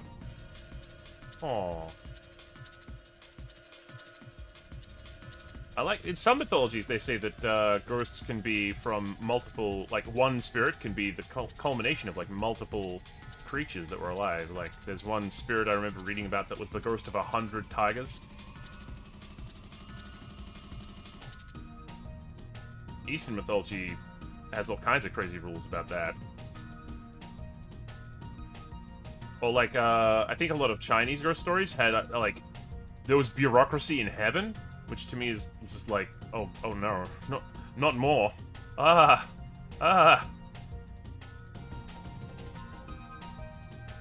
talk about Chinese ghost stories anymore because you can't make movies out of them.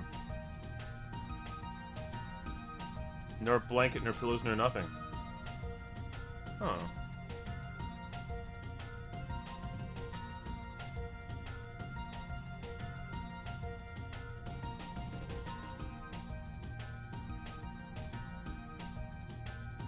I wonder how many of these I should, like, draw on versus how many I should model on.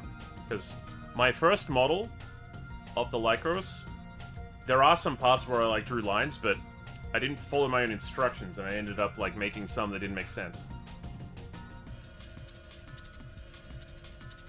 This looks like it could be good, though. It'd be good to be able to just draw them on, but, of course, I'd have to draw them on very geometrically.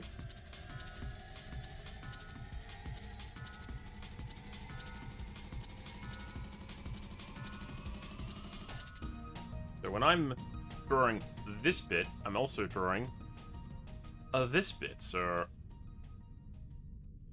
probably, like, try to take that into account somehow.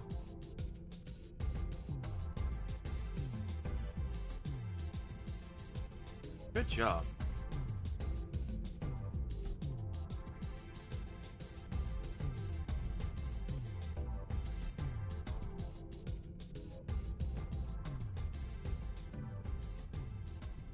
Freedom! Or a guardian spirit, that's also not unlikely. You gonna draw something now?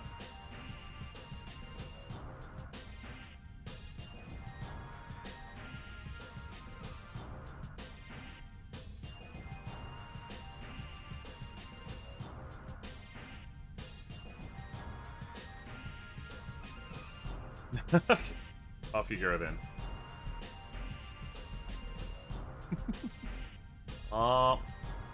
It is really difficult to find, like, idle chit-chat while I'm doing this, because a lot of it is just add more, like, squares and shit.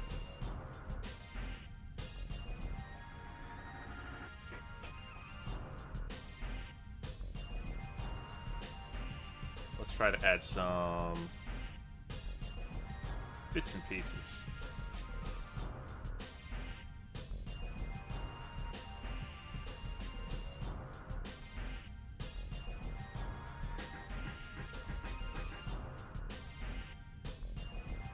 Greeble that ship. Yeah, yeah. We Greeblin.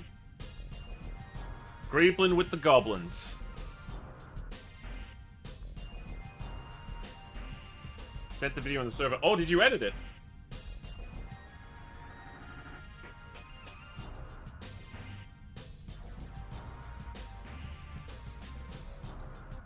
I'm hesitant to click on this. As I expected, it is dark, and things may not appear to be what they are. Making it spike early. There you go. Come on. Wait, is that an Come on, E-meter? really grab it. Just take it in your hand. Take it from me. See if you can take it from me. Try to snatch it. If you can. Or if that's really tried it. I want to see what you can do. I had no idea you had ghost hunting equipment. There you go.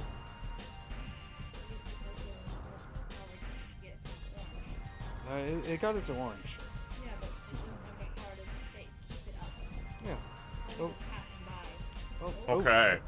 There you go. There you go. Prove me wrong. There you go. Yeah. There you go.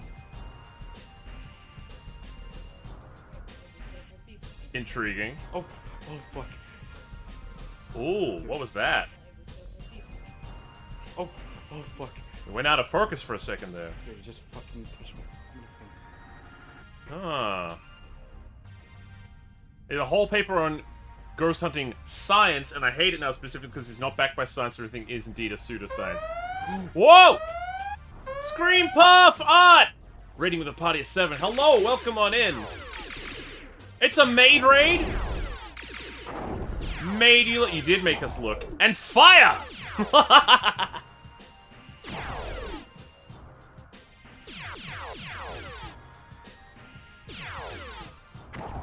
Welcome, Raiders. Oh! Thank you, Omnigerbear, for becoming a scallywag. Welcome on board. How's it going? Yeah, we're working on some redesigns for my ship. How's it going with you guys? What were you up to? We're just greebling. We're like doing all these complicated designs. Then we're gonna take them and 3Dify them, and then later we might make some modifications around the deck, like Dexy Butts got some new behaviors I want to install. And for any of those of you who might be new on board, feel free to ask me for a tour. They're looking great. Oh, thank you very much. I'm working hard on them. It's a slow process because it's like every little bit needs some more greebling. This is gonna be for the main control tower that we're in right now. The cabin that we're in, the bridge, that's right here. Doing this out for a convention. Ooh, do you have Arctax? Can I see? Can I see what you were doing? But if you need to raid and run because you're at the end of a very long stream, then feel free. Feel free to raid and run, like grab yourself some food or something. We get it. It's still a sketch. That's cool. You don't have to. Greeble the Eebles. Yeah, that's right. So if you're into spaceships and stuff, by all means, hang around. We might need help even with some of these.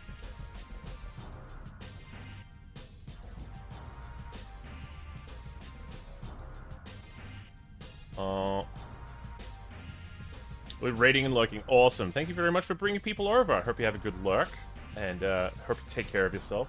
As well as any of you guys in the chat as well. Anyone who came over with the raiding party. Anyone who didn't come over to the raiding party, I hope you all take good care of yourselves.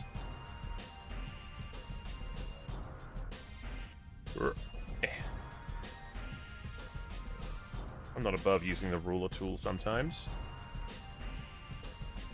Just to get the proportions right, you know?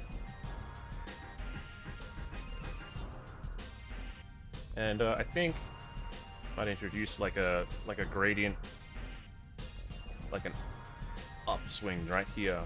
Oh, hang on. No, maybe the opposite. Because like, yeah, that there's an exit bit there, so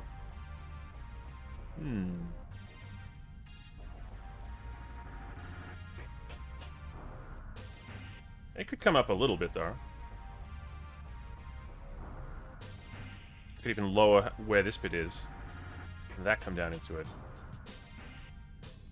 I've done a fair few investigations in my time. I would expand my gear. Cool. Had no idea that was your kind of thing. Squatching. Ghost hunting. The paranormal.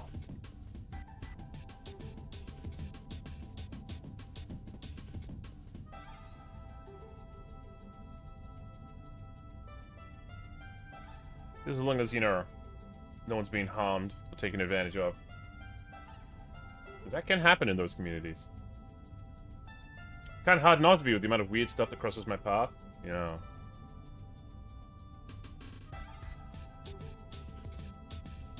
How am I gonna approach this? So we got these major shapes, right?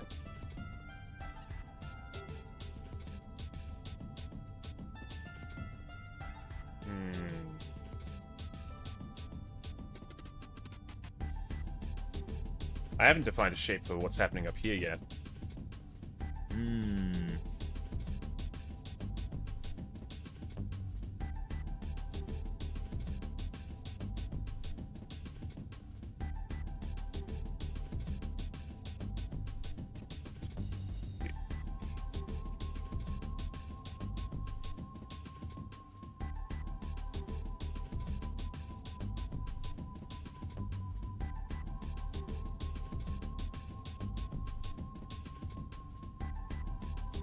Eos! Hello. How's your day been? Just the goddess of the galaxy. You know what? I think this might actually be worth... Since I'm greebling, and it's hard for me to greeble and grumble at the same time.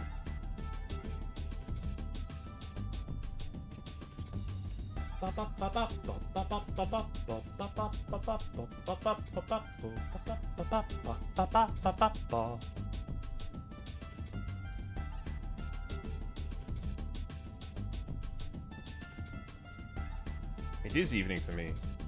Oh, we got an ad in 2 minutes, though. Keep an eye out for it. I do like to keep my streams lively. I want to make sure you guys are here for the exciting stuff. Sometimes we've got to get through this stuff. Which does make me a little bit... I started playing that Disney Dreamlight Valley game, and Scrooge is my... You got... What game's this? I think I might have heard of this one, but... Scrooge is top tier in terms of Disney companions to have, I think. Not Ebenezer. Scrooge McDuck. Is he voiced by Dave Tennant?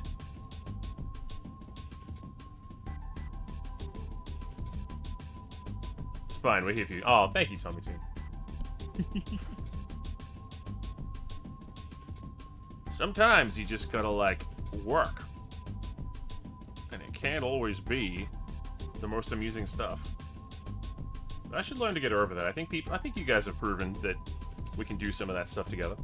It's a game where you make a version of yourself to do magic. Oh, and sadly no. Oh, well then it's probably voiced by from samples from the original, who's no longer with us. So then it's a touching tribute. So that's fine as well.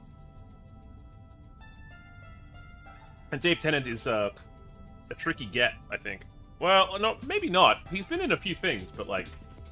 Probably a tall order for someone who was recently the Doctor again. Twice! It's not like he came back as a past version. No, he was the new version as well. I think it's a totally different... Oh, that's kind of a shame. I'm just trying to greeble up the ship again.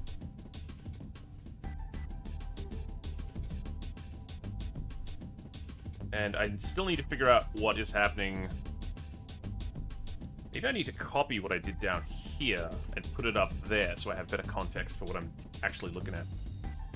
Greeble-de-greeble-doo! Greeble-deeble-doo!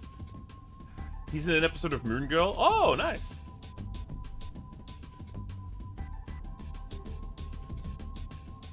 Bring me that horizon.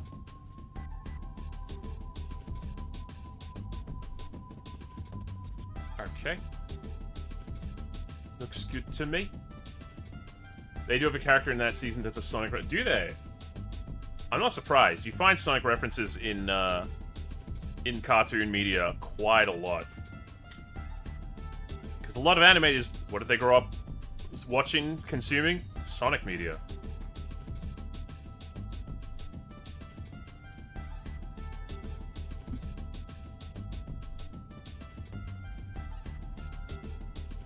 Okay. And it's duplicated again in case I get this completely wrong. Yeah. If I attach that... Oh, right off there. Yeah, that's right now.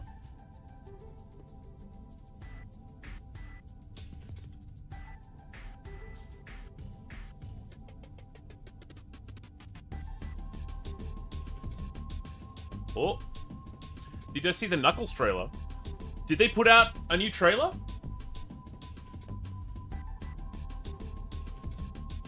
I've not seen anything about that, sure, since, like, they announced it. Yep, they did. Oh, so, like, we've got the Sonic movie teaser and the Knuckles trailer to deal with. Okay. Should we check it out? You guys want to see me see it?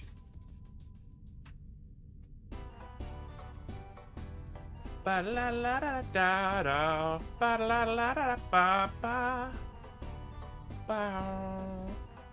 It is good? That has to be seen to be believed.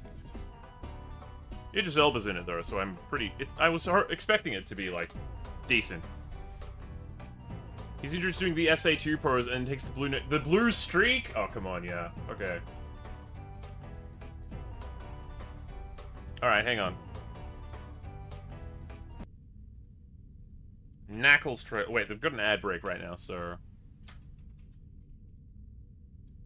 Oh, yeah, there it is! 22 hours ago.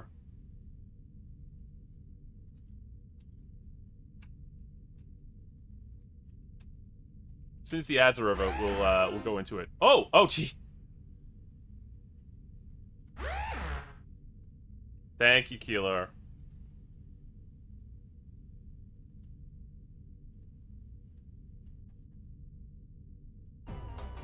I was late! Yeah, you were. And I was trying to cover you. The Sailor Moon references in Season 2. Another one with it. I liked seeing the Sailor Moon references in Steven Universe. That was fun. But I mean, like, parts of the actual Steven Universe are actually just Sailor Moon inspired, but there's, like, also, like, he's got Sailor Moon DVDs in his house somewhere, I'm pretty sure.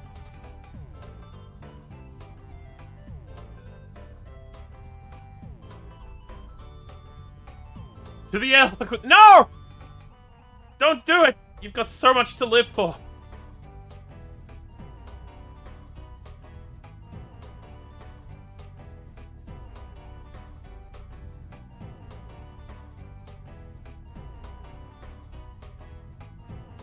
Let's see if I can get this to work.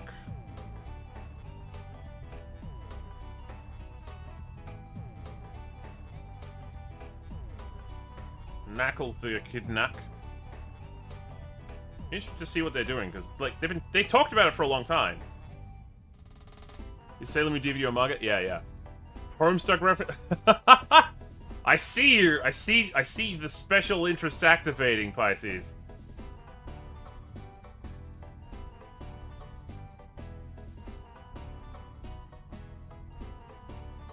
This goes to show you how fast fandom spreads.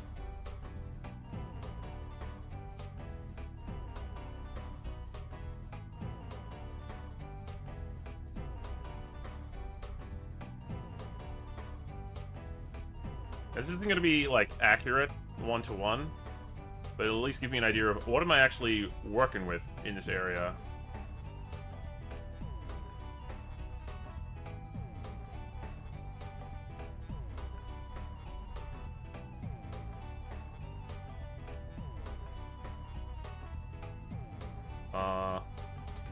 In Bluey too? Oh no! Alright, alright. Let's go. Knuckles series trailer. You're an alien. You're super powerful. You recently saved the world with your friends. What do you like to do for fun? Vengeance. Oh! Vengeance? I was thinking more like reading or yoga. Oh, this dude. Hey, buddy. Isn't it great to finally relax? I am an Echidna warrior. I only remain on Earth because I made a vow to you and the Fox. So I made myself a home. Okay, of course he's... Yeah. Nope, we are not turning our living room into some kind of gladiator fighting pit. What is Ozzy doing here? He will be challenging his greatest enemy. Our mailman? This Okay. is not a place of battle, so I will begin my quest. Oh, that he's got the hat. Most people think I'm a joke. I do not make jokes. I make warriors. Damn. Oh, shh. Let's go get him. Lykos. Without his little friends, he's vulnerable. He's the key to my newest creation. You work Oh. next. Bring me Lykos.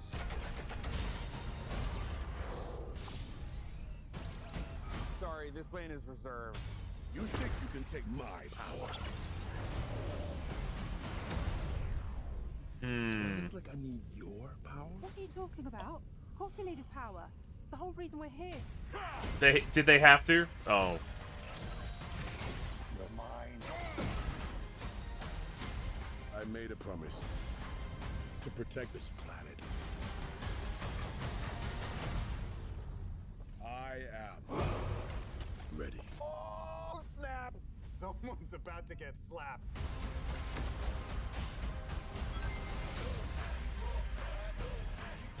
Alright, alright. April, huh? Today is gonna be a beautiful day. I am not so, like, fond of the human characters still, but... You gonna rescue him? No, he must learn to rescue himself. Oh, that's a lot of coffee. Coffee. I don't know. There's bits in there that make me go hot, like make me go, yeah, they're doing it. But then he's got it's another buddy comedy with a human character tagging along. I'm the only one who really likes the human character. Yeah. It seems like they're afraid to let the Sonic characters just be on their own. Maybe it's in the contract somewhere that they're like, yes, you can use the Sonic characters, but you have to include humans because the animators will otherwise just, like, run out of steam. Will run out of budget.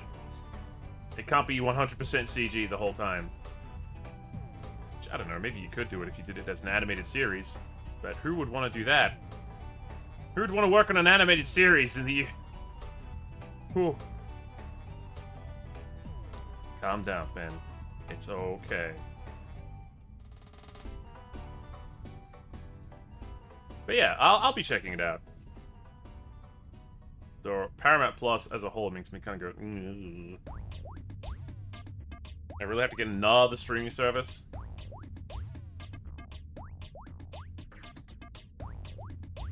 Not me with my 50 chapter fanfic of Wade adopting Shadow? Oh. For real? That's a lot of Wade. Is there even much character to him? I guess that's not really relevant, actually, because the less character there is established, the more you have to work with as a fanfic author. You can just fill in stuff the way you want. That's kind of the point of fanfiction. Correcting the mistakes of the actual franchise. Movies were tailor-made for me. I always wanted to have oh, yeah. I guess I don't have that strong a parental connection, so...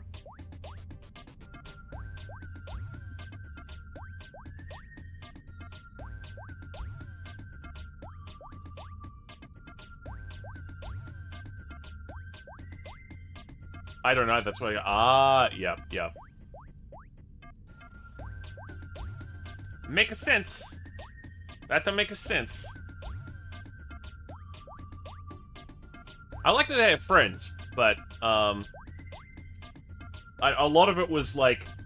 I guess it is for kids. I have to keep that in mind. It's for kids. So some of that, like, slapsticky kind of, like, oh, you did what, bro? Kind of humor just has to be in there somewhat. Artin time! 15 years of these characters, so I enjoy the humans. Yeah, that's fair. Look, I didn't hate everything to do with the humans.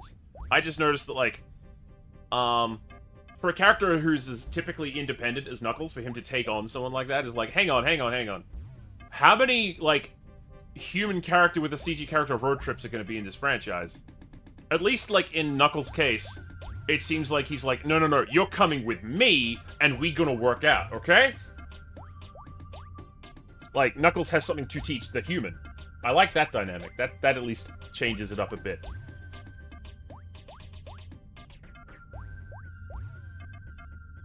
I want another 5. I was, you know, curious as to how they would go about doing the third movie with Shadow, since a lot of, like, the plot of Sonic Adventure, which ostensibly is Shadow's backstory, relies on the accepted, like, knowledge of Sonic the Hedgehog, and who he is, and what he does, like, because the public has to mistake Shadow for Sonic. And then, you know, you have Amy and the other crew. I thought that they might do a thing where they introduce more of the furry characters through the Knuckles show. Like, Amy might show up. As long as Knuckles is on screen, I'll be clapping and giggling like a baby. He's fun. He's fun. I won't deny that.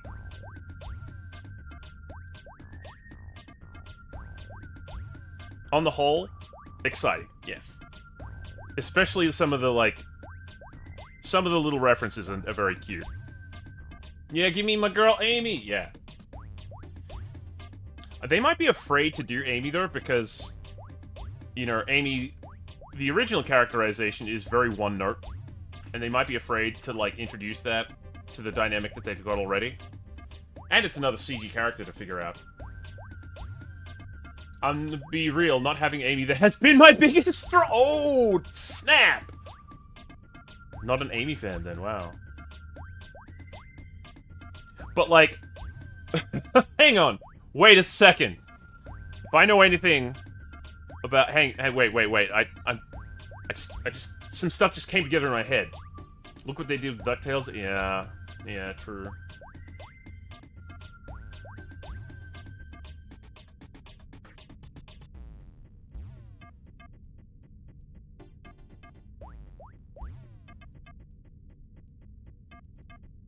Okay. Oh! Hey, Tommy Toon.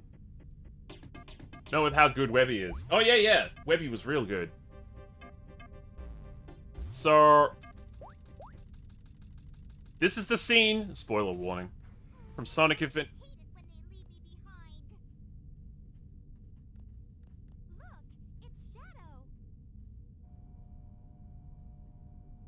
And there she is, and she's gonna... for me to help them.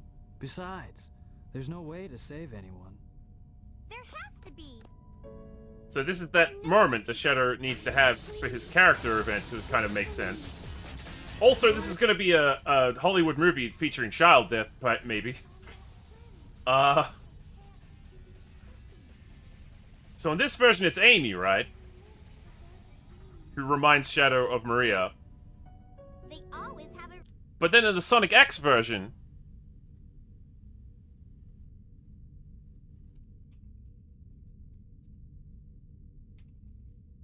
it's Chris Thorndike.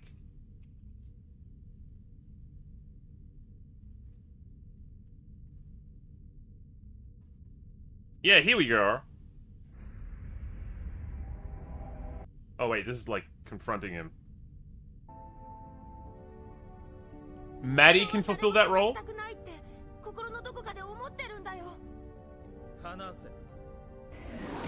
Oh shit!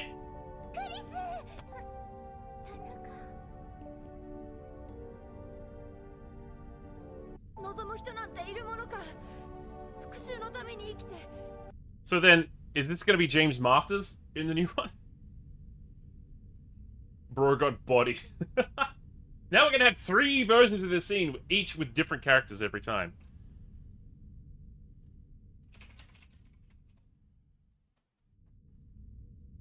Tom Wachowski being like, Shadow, you know you can do better. It'll probably be in a car or something. If I'm being cynical, that's what I would see, like, you can do... it's a Shadow instead. could do better, Shadow. Give them a chance to be happy. Whoa, whoa, whoa! I don't like that feature of Windows. Please stop doing that. I just moved a window around. Maddie could do it because she's... maybe. It'd give the human characters more to do. That'd be good. A lot of the time, they're just kind of... Here's a wedding.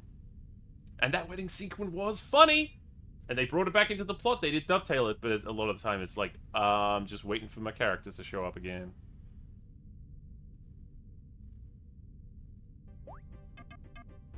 Now we're saying anymore. Okay. I'm not trying to, like... This is not me saying I hate that they'll do that, but more like, that's going to be kind of funny if that ends up happening.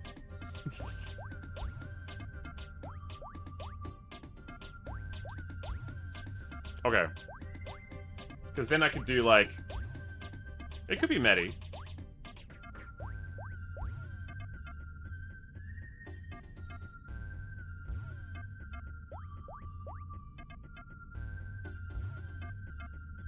I watched 2 playthroughs of the Shadow game, the one with all the guns. I just don't remember when he saw the arc. The Shadow game doesn't have that cutscene. My other nemesis, Clorth. In one he just didn't remember when he saw the arc. Yeah, I'm talking about the Sonic Adventure 2 part.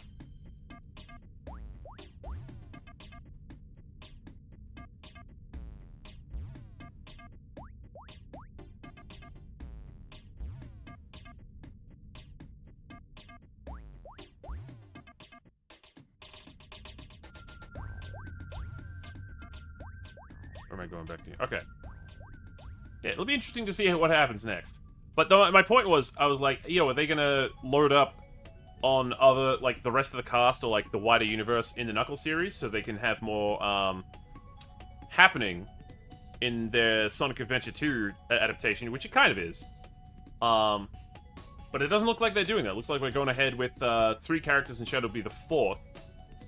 So, like, no Amy, no Big the Cat. I hope they do Big the Cat. That would be fun. And Rouge? Are they going to do Rouge? That's a point. We haven't seen anything regarding Rouge the Bat. They must be playing that, like, real close to the chest. Because you know this. We all know the kind of crowd that wants Rouge the Bat in the movie. And it represents a significant amount of money. You guys better be behaving while I make hot chocky. Yes. Satan, are we behaving? Yeah. Yeah.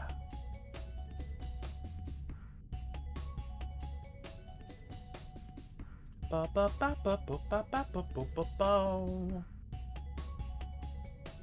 Oop, oop. Did I? Oh, yeah, right, okay. I've never hated a day in my life. Excellent.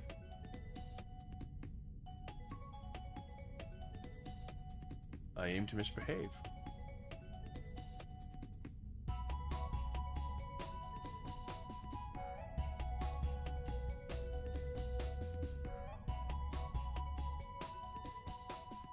That's where the door would open up to. Satan just gets... Nepotism wins again!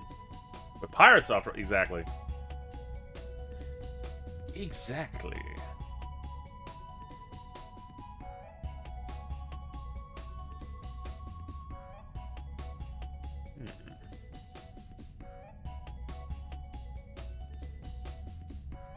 Glad we figured this bit out.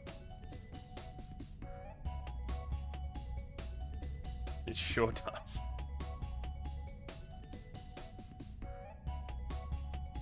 Sometimes it's just hard just thinking of, like, what shape do I make this? How will I alter it?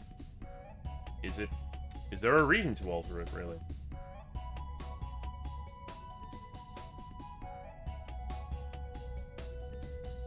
I swear I'm the only one who behaves on this ship. Crit, did you want to watch Sonic 2 with... Oh, that would be fun. You guys would have a great time.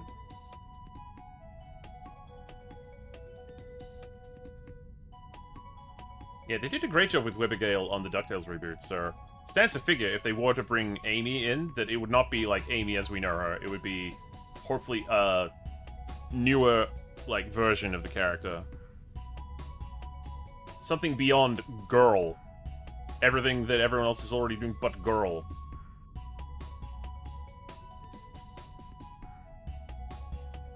You know, I think it's a trope we can just be done with already. Because I have plans and a time limit. Oh, you go for it then. Go for it. Oh! I had a good reference, and then I hit the spacebar and it ran away.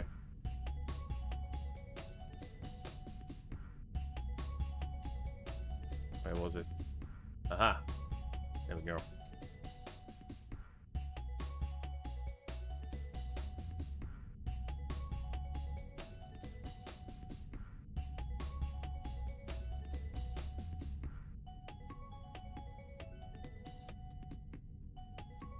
Did I really not put... Yeah, I didn't put anything on the sides there. Okay. What if we get to modeling today? That'd be fun. I'm glad you guys enjoyed all of our experimentation with the Henya model. I was really hoping someone would take notice of it and be like, yo, I want one of those during the whole thing, but it looks like we'll be waiting just a little bit longer. Made another hot chocolate abomination. What's in a hot chocolate abomination? Oh, there's peanut butter! Curious. So you're telling me you nutted in your chocolate? Is that what you're telling us right now? I haven't got a Newton yet. That's fair. I don't want anyone to feel bad. I'm just like, yeah, it looks like the market's cool right now. Isn't it? Yeah, that got your attention, didn't it? Hey, Izu. Come on! The joke was right there!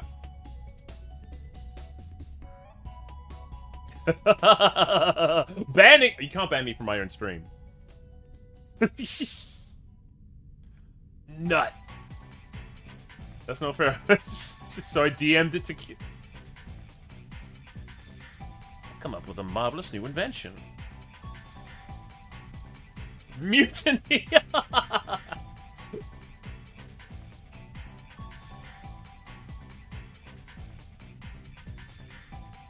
The sense is so fast and loud. Ah, this has been a good day. It's not over, but it's been a good day. Such progress. I'm getting... Oh, you're over my dead body. You're gonna have to kill me.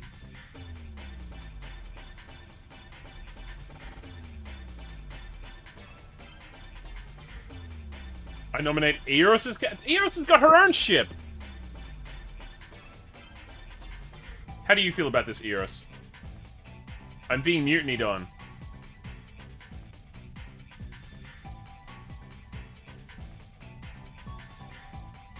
I can have two... Oh, god damn it!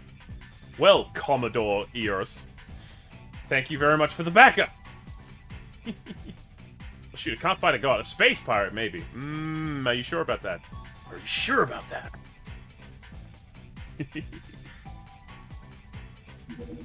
Oh! Thank you for the group saving. High five, Seahawks. Oh, god damn it. You mutinous dogs!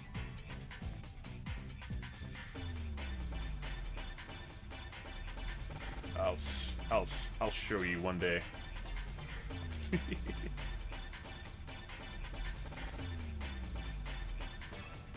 what if?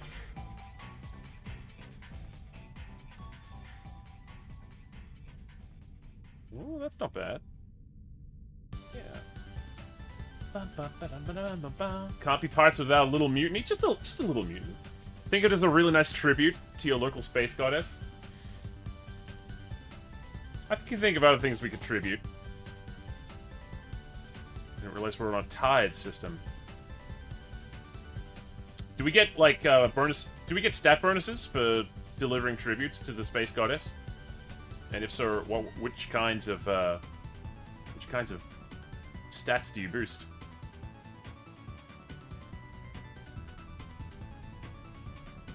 Are we doing the mutiny now? No, it's penciled in for next week, Renee. Oh, I love this question. Yeah. What kind of stat buff does Space Goddess Eos bless us with when we pay tribute?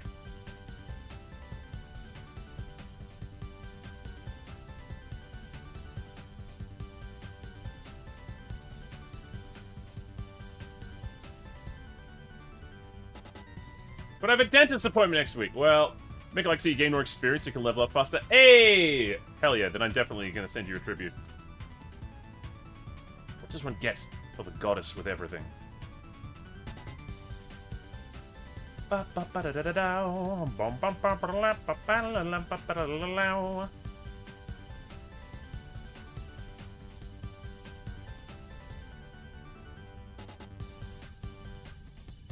Mine's on Saturday. Let's go. That's for real. How's the new place? Did your boxes still in transit? Bonuses to diplomacy and persuasion. Oh, very nice. Very, very useful. We'll have to have a how to host a murder night on the ship.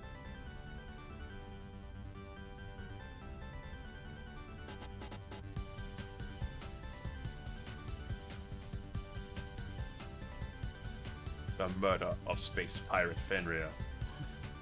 A murder night, so No. You think I'm, I joined stream to escape the cruel reality of not having a box. Oh.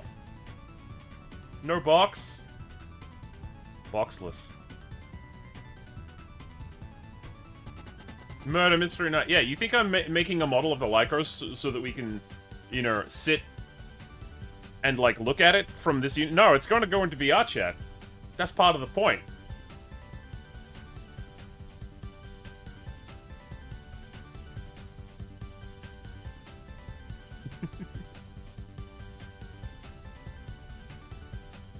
It was Fen in electrical. I wasn't in electrical. Well, I wonder if there's a prefab for that Among Us world that you can get. Because I know that there's Among Us, like, play worlds in VR chat. I wonder if it'd be easy to drop a prefab of that onto the ship. Now I've got to think of the layout of the ship in a totally different context. Because I'm building it to be spaceshipy, not Among Us playing, if you know what I mean. I'm not building the map that way.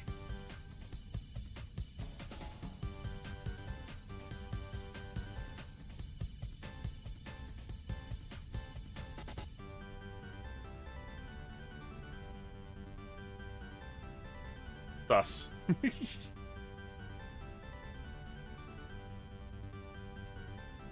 I like that one screenshot I've seen of someone who played Among Us, and they chose the username Air, and someone says, I saw Air going in and out of vents, and they just replied, that's how vents work.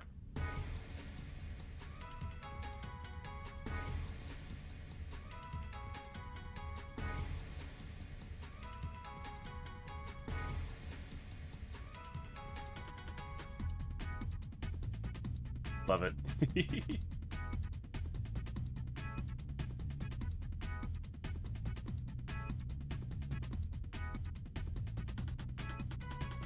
Who's on first Among Us video? Oh!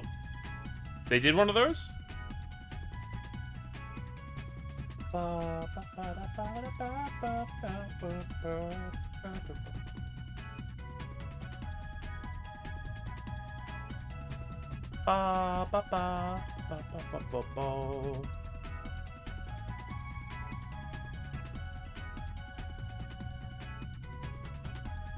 Me saw who, then someone saw that guy, and now that guy is dead. Ah, yes, it sounds like they've updated it, the premise pretty well.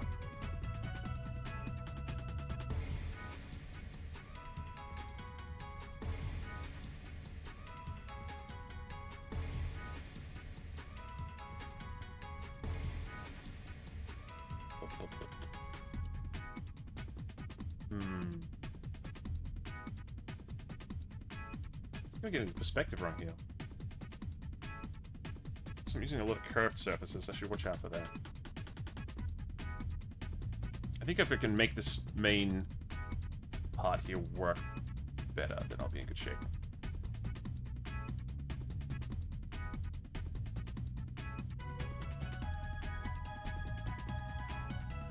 There we go.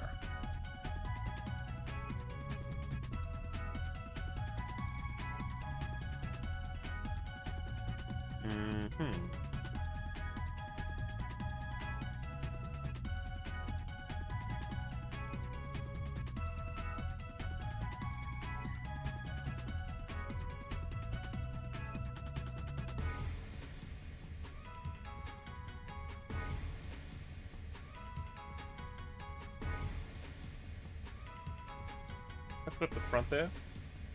Yeah.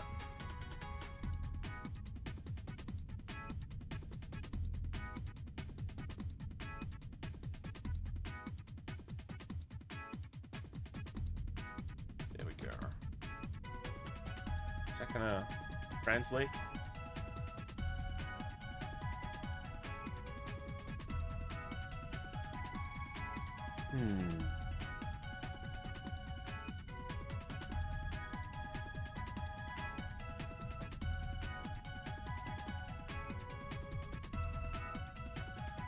I don't know.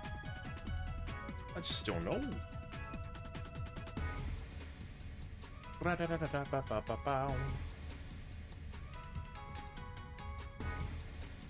You found it! Oh boy. Sure. Hang on. Stop the music! Me knows 100% that me saw who and someone next to that guy, and now that guy is dead. Me killed that guy for sure. Who thinks who saw me? Who? No. You see them? Who saw myself? someone and who saw me maybe? Myself? Who not sure? Me saw who? Me saw who? Dude, saw myself. Me saw who? That's even better because you know that they're not doing the bit. They just put the names on and just started trying to play, and the communication breakdown. Beautiful. 10 out of 10. Amazing. Thank you for sharing that.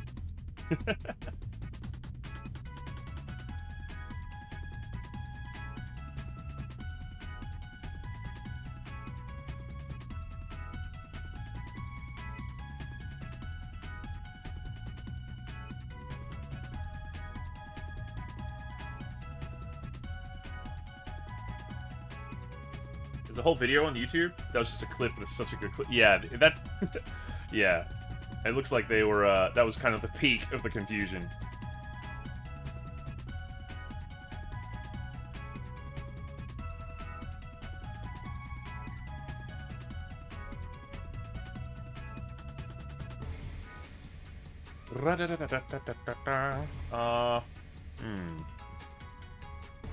Whole video is 17 minutes. Me saw who? Me saw who? Because, I'm still up, I think at some point trying to play that, Lethal Company mod where you can use VRMs. So we can actually see each other as our characters. That'd be neat.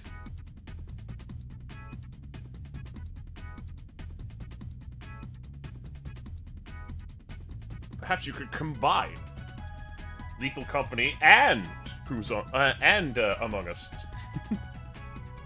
Well, that seems fun. Yeah, but the caveat is you actually do need to like hand the other people playing your VRM for the mod to work. So it's kind of like, do I really want to do that? Got to trust the other people you're playing with.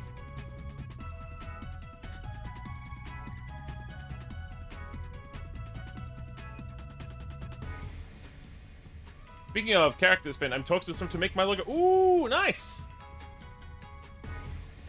Looking forward to seeing that. I probably need an upgrade for my logo. I asked someone I know to help me out with a logo before, but I think they're busy. I haven't heard much back about it.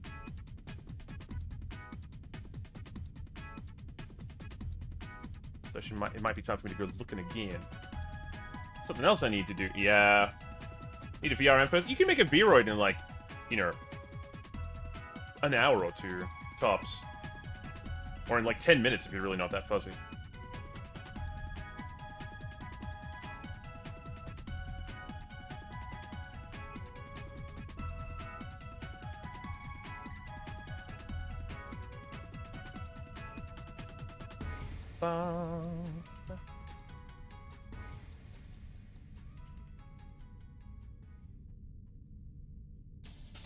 Maybe, yeah. But the editor's there, and it's easy to use. You don't need to actually learn Blender to use it. Get yourself a character model.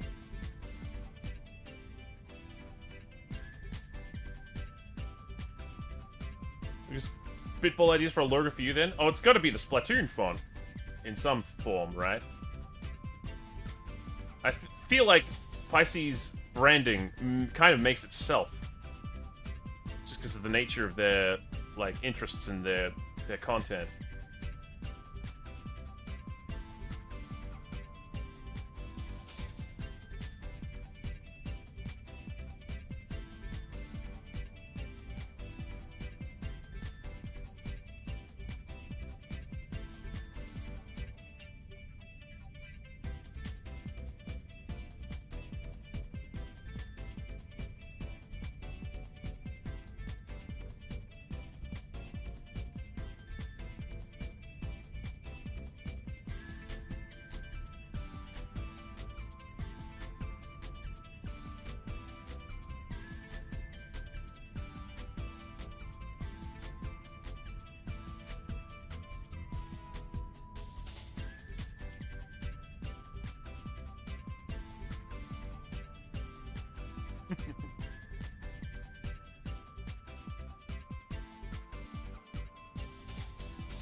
I used a couple of my overlay. Ah, yeah, yeah.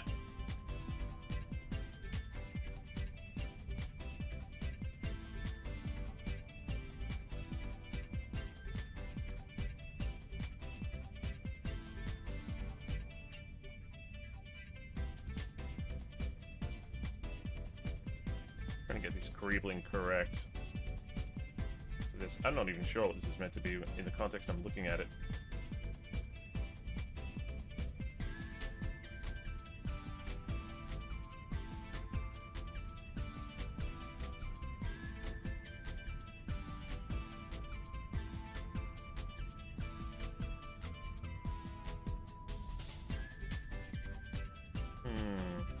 It almost comes out the same shape no matter what I seem to do.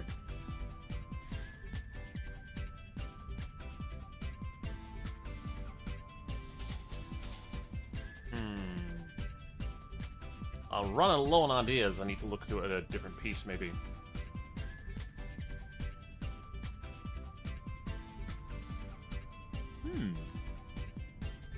That'll be fun. Yeah.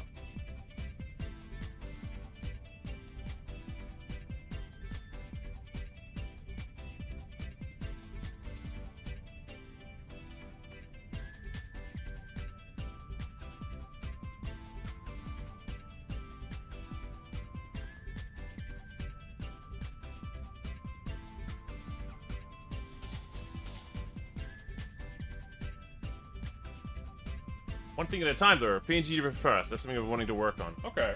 That shouldn't take long either. You just gotta make that PNG.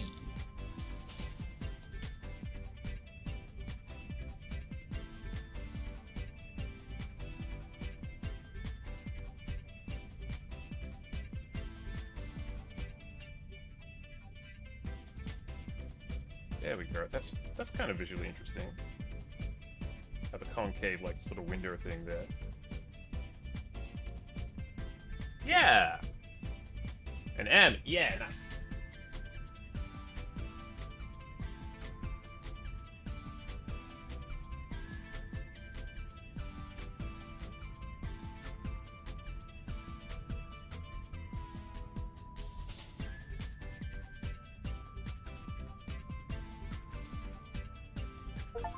Oh!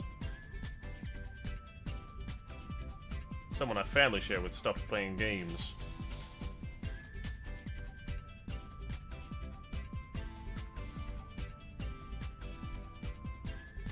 Tommy already knows now. Oh! Plans require some yeah, they do. Y'all have seen me, like, carrying my plans out in slow motion over years now.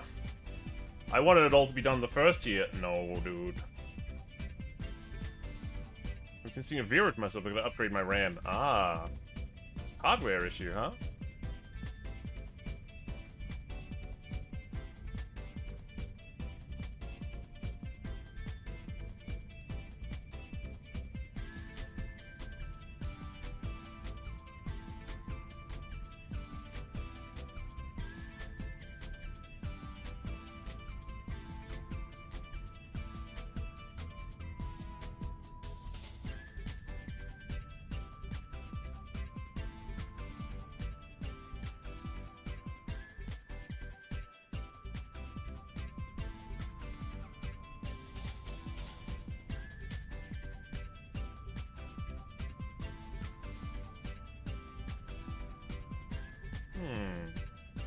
What kind of structure am I building? I must have forgotten exactly what I'm doing. I might need to open Blender up and check what the decks are labeled as again. Need to double it to 32? Ooh. I wonder why you need to do that. I'm pretty sure I know some people who use 16 gigabyte and they run a 3D VTuber. Or maybe you're thinking of overhead for running games as well.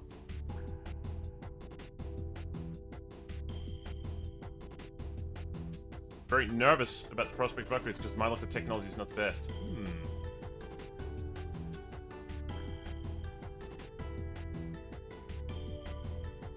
Best option, of course, is to have a second computer that you run some certain things on. You better program. Yeah, that's fair.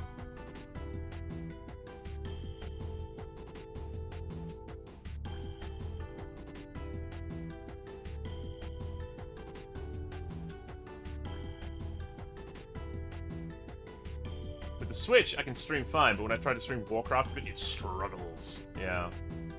Can be a problem. Oh, you got a head for bit? Alrighty. I'll take your camera. Don't you dare! I see you. Sleep well. Sleep the sleep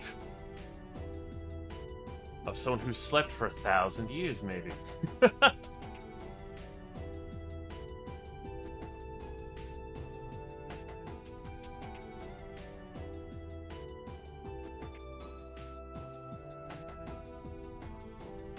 Warcraft has got some heft to it. Really? How old is Warcraft now? Oh yeah. Deck 3, flight deck, ops, galley / cafeteria. Wait, am I modeling the cafeteria right? I am, in fact, modeling the cafeteria. Or am I? That's... maybe it's a bit above.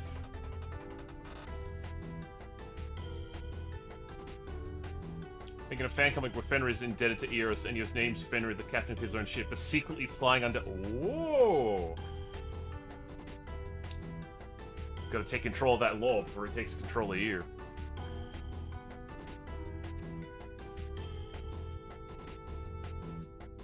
R&D lab? Oh, maybe I'm making the R&D lab. What is all this? Yeah, hide that shit, please. What? And that one. Gallery. Hi, we're in R&D right now.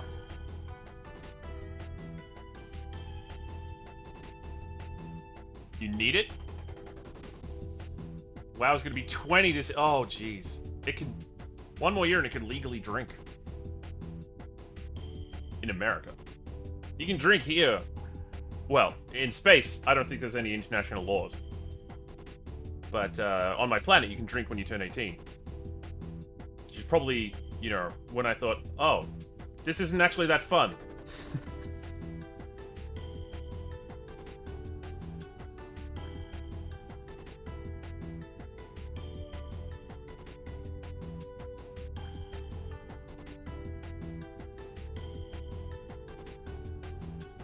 Right now, the bottom layer is the R&D laboratory. And then the deck under the main deck, like the first sub-deck, that's the gallery. And I don't mean like an art gallery, I mean like a, you know, a deck. Yuck.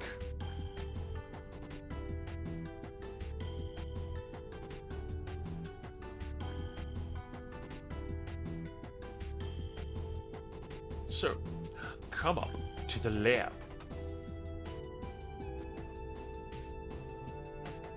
And see what's on the slab. Wouldn't I just need another Giga RAM stick? It depends on what your RAM is currently mounted as. Usually, if you've got 16 gigabytes of RAM, you'll have two 8 gigabyte RAM cards in the RAM slots. You could be running one 16 gig RAM stick. But if you're running only one 16 gigabyte RAM stick, then yes, you'll only need a second one. But it is probably wise to get the same type. Yeah. You need to check in. Yeah, just right-click and hit Properties. Device Manager, you should be able to find it.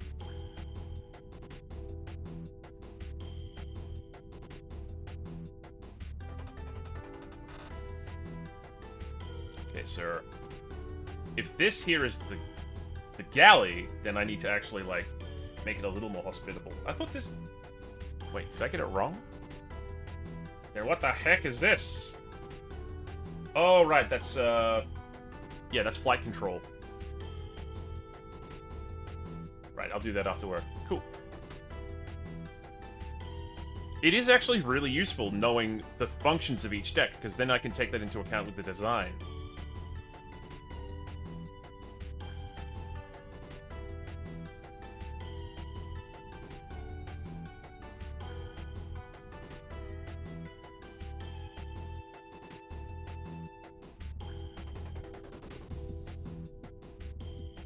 I think I can integrate the stuff I've done, like, here, to be a little more compatible across, like...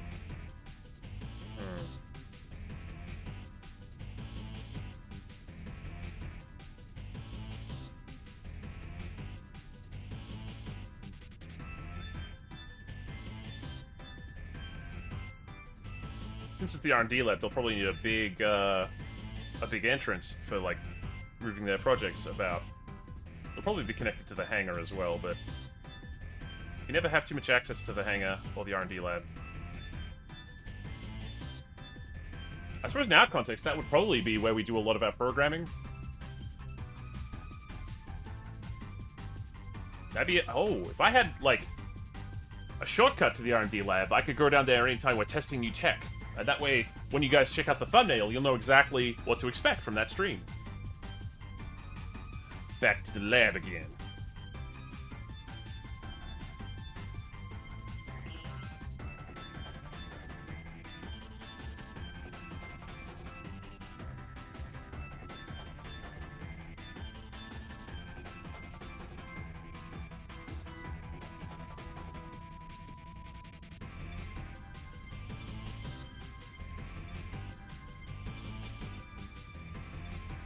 There we go. Now I've got a more solid grasp on it.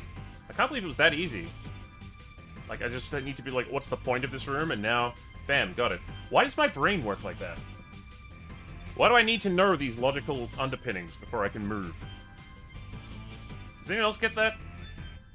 Well, like, I can't do the task until I understand the reason behind it. I think that's a neurodivergent thing.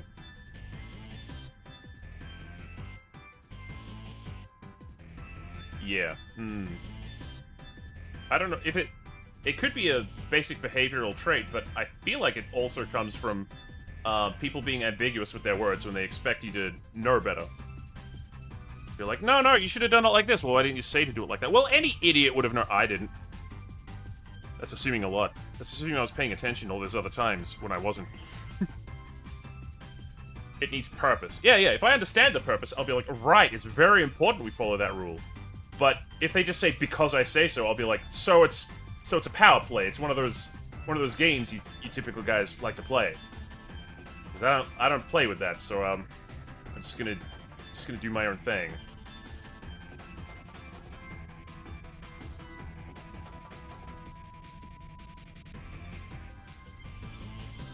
I remember staying at a house, like a share house, with a bunch of other people of various ages, and one person came in and complained that everyone had ruined the kitchen because it smelled like a European kitchen. And at the time I had no money, so I was living off of, like, I boiled pasta once a day and that was my food for a while. Tough times. But she was like going on about, oh, you know, blah blah blah. this and that, and like it smells like a terrible kitchen because everyone's always cooking like meat and or pasta in it. So it's your responsibility. You need to clean that. And I'm like, well, I did clean. I cleaned my bowl and I cleaned my saucepan and I went back to my room, and then when I was done, I cleaned my bowl. And she's like, no, you need to like scrub the kitchen up and down and mop up, and she had a go at me. And then on the way out, she like slammed it. This is an older middle-aged lady yelling at a teenager who was not related to them. And then one of the guys just went, don't do it, mate. Don't do it! I was just trying to live, man.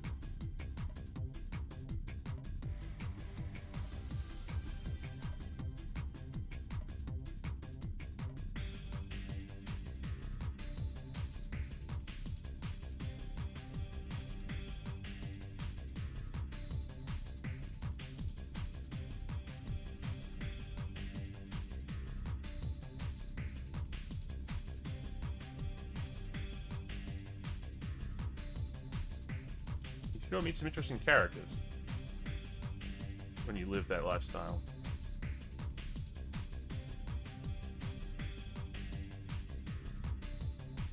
And of course, I would grow up to be the person who does a lot of the cooking and cleaning. Spend half my time in the galley. I love it. I love being able to cook. It's very important to me. Trying not to think about Sanji.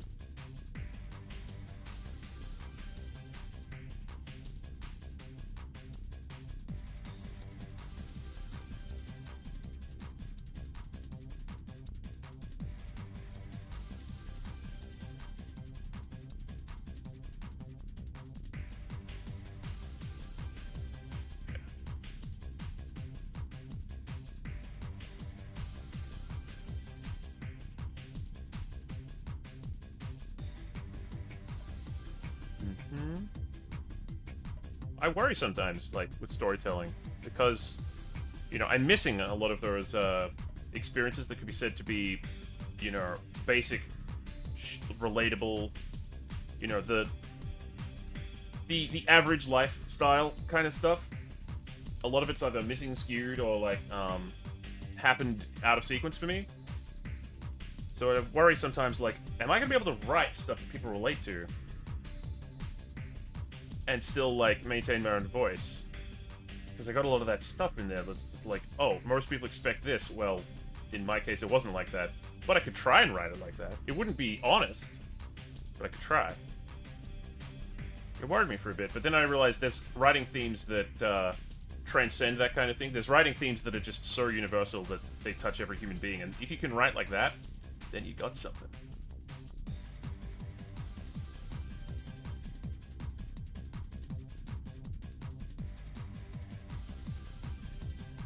It's a tricky balance.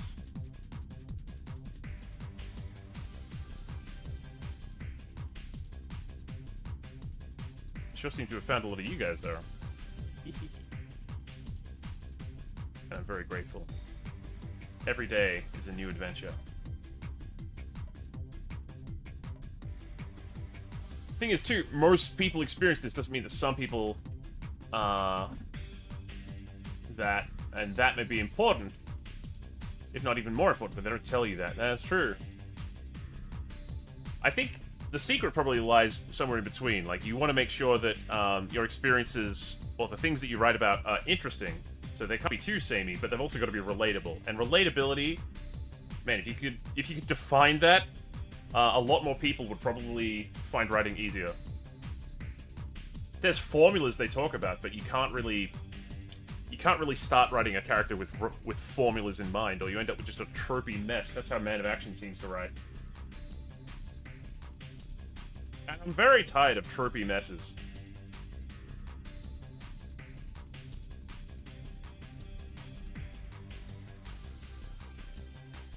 Experiences may not be universal, but you always find someone who went through the same or similar. That's true. Like, a good character, though, should be able to be relatable even if you don't share their experience, like, as a what-if, to be able to place yourself in their shoes.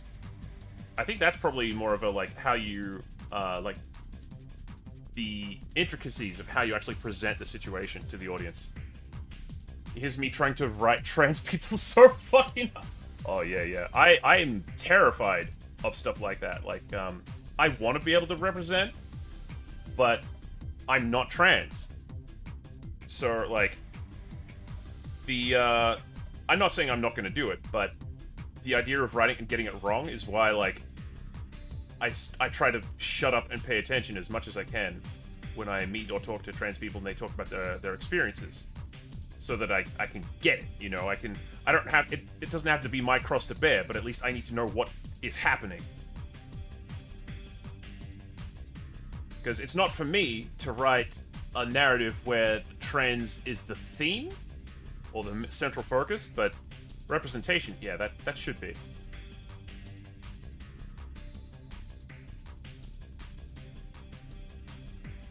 Like, the casual kind of representation of, yeah, that person is also there. Everyone gets to be part of the adventure. Nobody needs to be left out.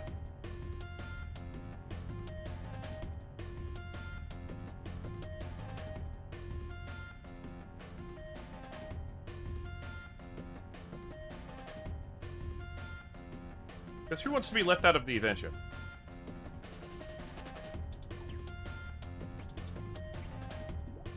That said, I don't actually feel that seen by most media.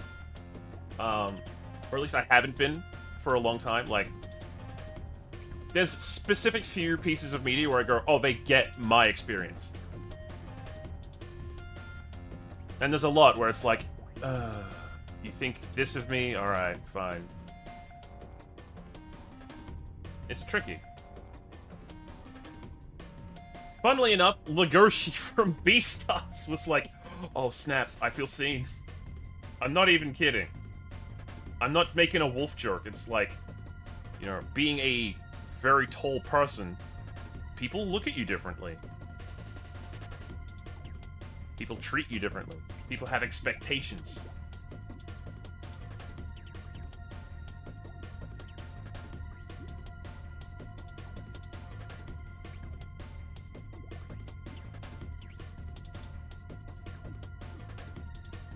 Sometimes not very good expectations. Fear of adding super tall people to my stories. Aww! That's sweet, thank you.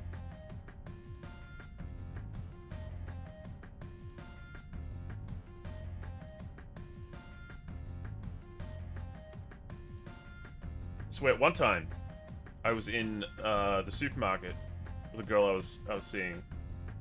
Girl I was dating. And one guy, like, you always see the look when they see, like, a giant tall person. You should play yeah. I'm kind of mad at all the tall people who do play basketball, because I'm like, you are making it real hard for us out here. I'm not even that tall and I heard it so much. So I'm in the supermarket with this girl, and someone comes up to me and is like, "What? You're so tall!" He calls his wife on the phone. He rings her up and is like... And then he looks at the girl I'm seeing, and she's not tiny, she's pretty short. That happens sometimes. And he goes, "Wait! You guys are dating?" And points to her, and points to me, and goes, "Love, you'll never believe this! The big one and the small one are..." I think you can see where things are going from here. Like the fact that you had to stop and call a relative. It's wild. Bro, what? Yeah! Bro had to, like, out himself with a size kink in front of the entire shopping center.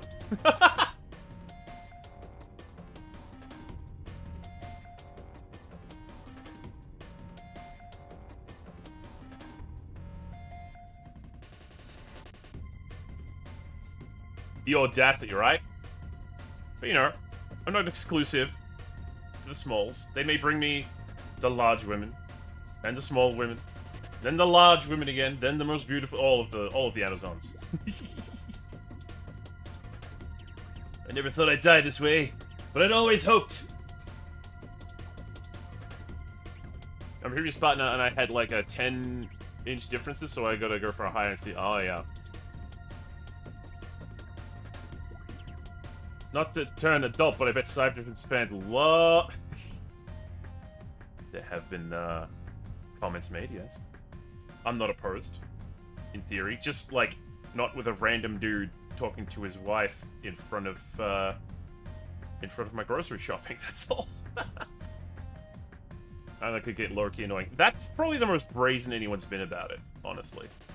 That's like a worst-case scenario. Contrary to popular, sometimes people are okay with being fetishized in certain contexts, in certain situations. Just the timing and context is critical. Right in front of my salad? Exactly. Sorry, Pilar.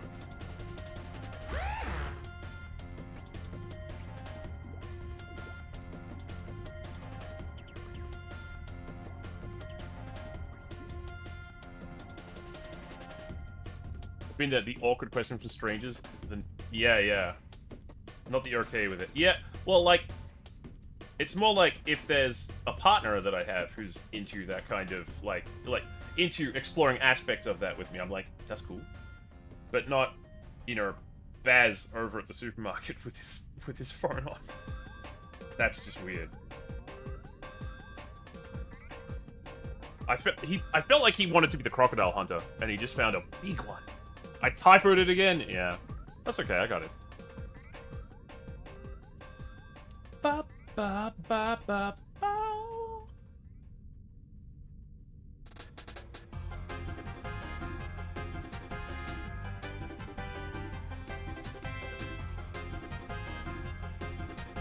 It's just the amount of people who see it, and before they're even thinking, they launch into all of the scripts. That's why those cards are very valuable to tall people. Yes, the weather up here is fine. I'm in fact very tall. Well done for noticing. I do not play basketball. I'm glad we had this conversation.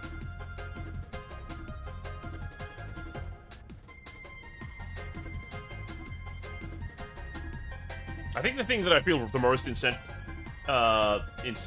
about is just, like, the lack of clothing options.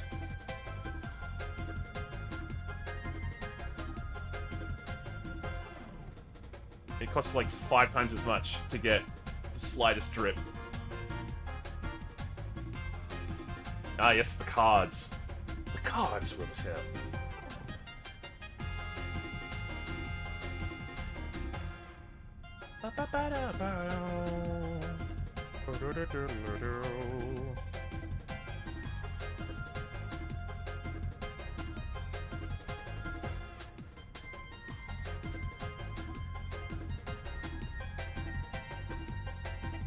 What else can I put on here? There's similar issues with being short? Really? Because, you know, if you reply to someone, geez, you're tall, and you go, geez, you're short, they take offense very quickly. I either look like a junior-sized boy or an old auntie, no drip. Oh, no!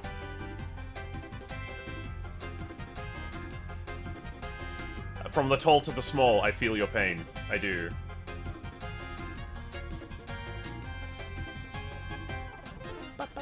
Oh, thank you.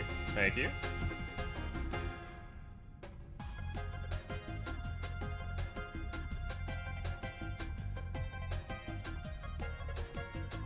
We are dripped.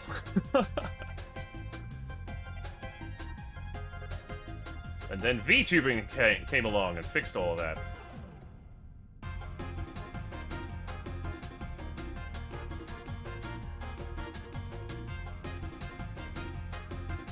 And compared to you, I'm short, I guess. All my height is in my legs, so when you... Yeah, similar, actually. Like, my torso's not short, but the bulk of it's definitely in legs. I'm a leggy boy. You'll probably see it if I update my model soon, because my model's based on my real proportions. So you'll see, you get a little closer.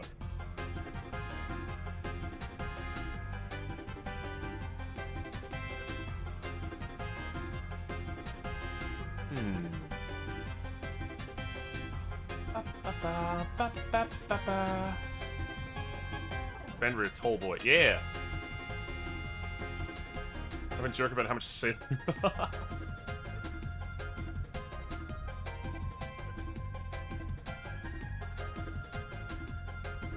If you ever wanted to be a Sailor Scout, I guess that's an option then. Poor Sailor Jupiter. She just wanted someone to dance with. My PC is a modified pre-built. Kieran! What are you doing in my waters? Welcome in, hello. I'm trying to finalize some details on my ship for the 2.0 thingy. I do have cannons here. No joke, my thighs are the same length. Don't what?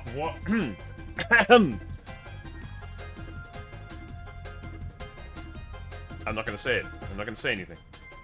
I'm gonna be like calm.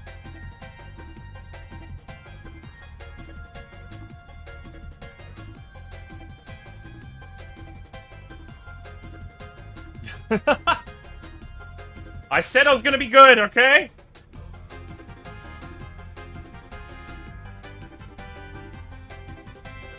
I'm just doing my best.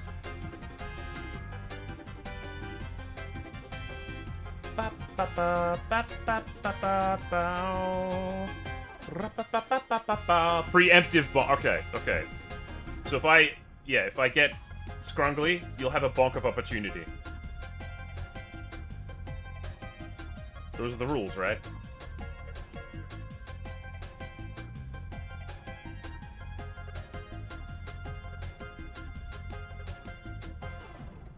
Better the gold rule. Whoever has the gold makes the rules. Just need to design this, like, galley area. You guys want open windows in the galley? Or, like, just lighting? Because we got pretty big windows up in the flight control deck, but that's because they need to see the planes or, like, ships flying around. Be nice to have a view, though. Gonna roll a deck save or feel my hammer. And we're right back to Amy Rose.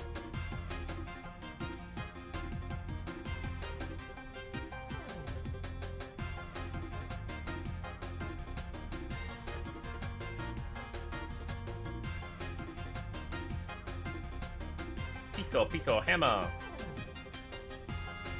What's 10-4? Doesn't have any windows. Yeah, you're right, you're right.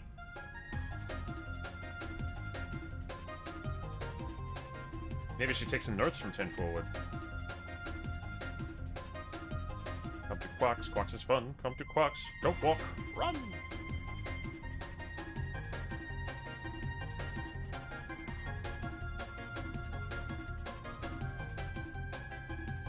Yeah, Pisces has been arting.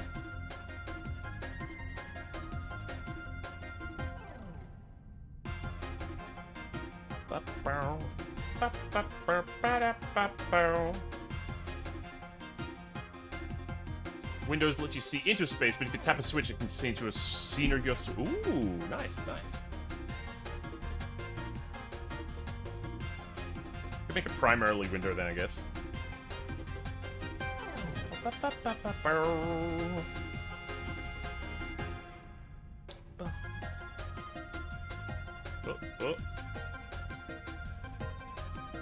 Breedling up the whole thing.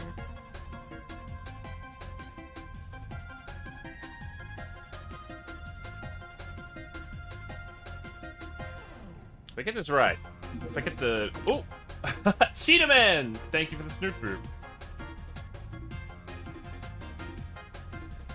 If I get the geometry right, the topology, then I should be able to, like, introduce black lines along everything by just, like, moving the UVs around. Hopefully. I demand thy boops! You got him. You got him.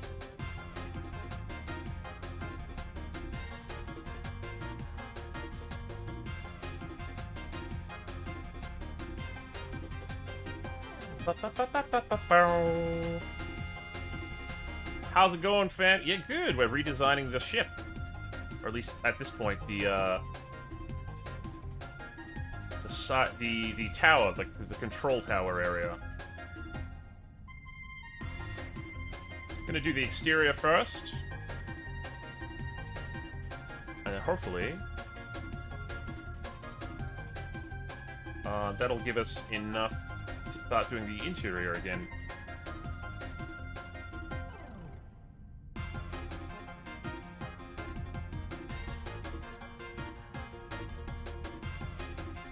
Redesigning the store was fun. Thank you.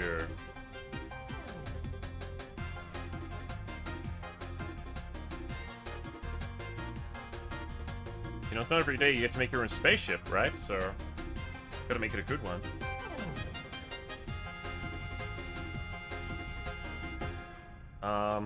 Open for commissions recently. Just waiting to hear back. See if we can get any bites. But in the meantime, you gotta keep the project going.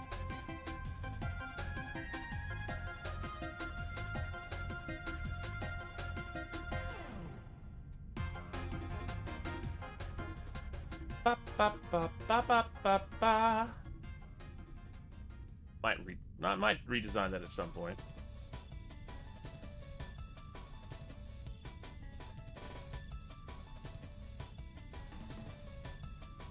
Forward. That's a good call, Kieran. Thank you for that. Which Star Trek bar would you most want to hang out in? Because I think I'd want to visit Quarks, but I don't know if I'd want to spend a long time there. 10 Forward would be really cool. I could definitely hang there. You know, Quarks seems like the kind of place where if you step the wrong way, you're gonna get, like, bat left. Had the Transformers pop in mind, homies morphing his ship to a giant robotic Fenergy. I don't have that kind of time on my hands. Cool idea, though.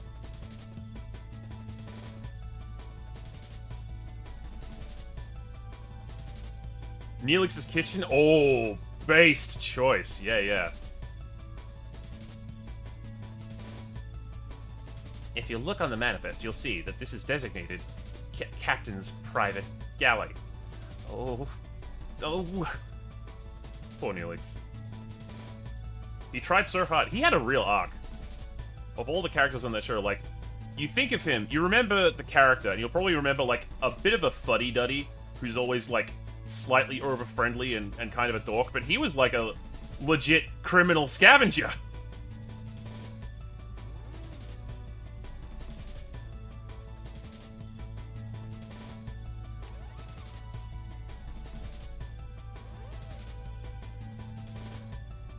The one in Next Gen could be so cool. Yeah? Yeah, 10 Forward. Get some character arc. Yeah, yeah.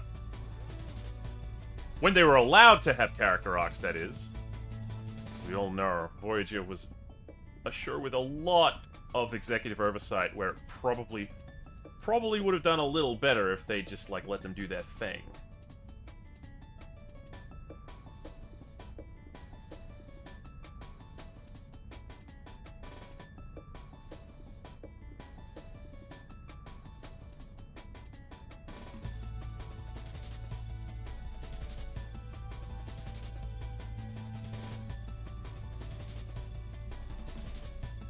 Yeah, unfortunate.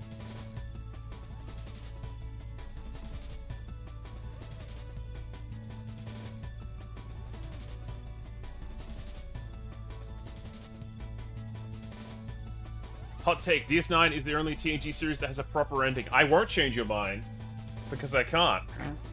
That's why they never came back for movies, because everything was resolved at the end. But apparently DS9 is the reason Voyager wasn't allowed to have continuous storylines. They're like, no, we're already dealing with that can of worms on another show. You guys don't get continuous storylines. Because the Year of Hell, the episode Year of Hell was meant to be a full season. And I'm like, I want to see that season! Show me the Year of Hell season, please! That would have been really cool. Give them an actual arc, but... You know, in retrospect, we can just enjoy the bits we did get that are coherent. I do like Voyager Gothic. You see one of the shuttlecraft destroyed. You go down to the to the launching bay. All the shuttlecraft are there, present and accounted for.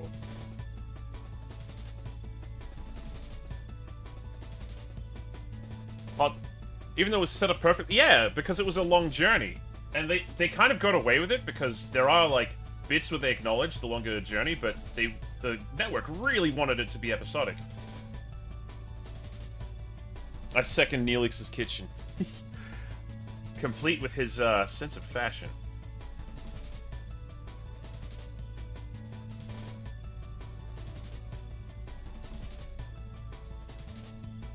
Alright, here's the question though. Tuvix. Did Janeway do the right thing or no? That's the one that's always on social media. What's your guys' take? She's put in an impossible position, basically, which happened to her a lot.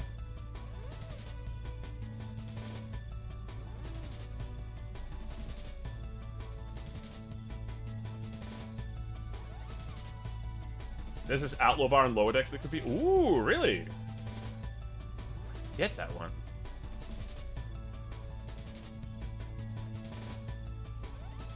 Yo, actually... Outlaw Bar? That's a pretty good name for the deck, right? Does anyone else get the pun?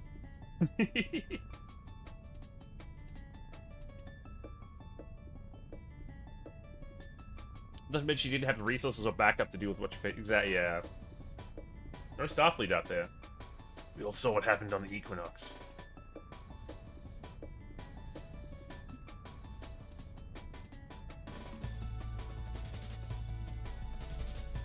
By the way, if I catch any of you all trying to pull an Equinox, I'll do what Janeway did.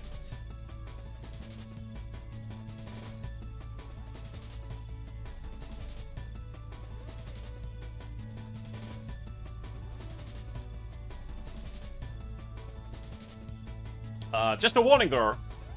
The bar and galley is directly above the research and development department, so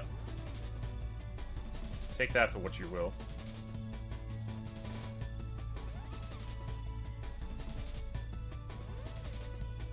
Can't pull what I don't know. Fair.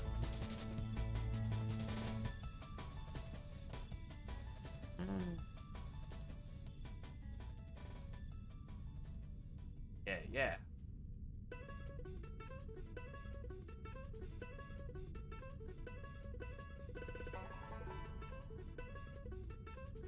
This track's kind of irritating, actually.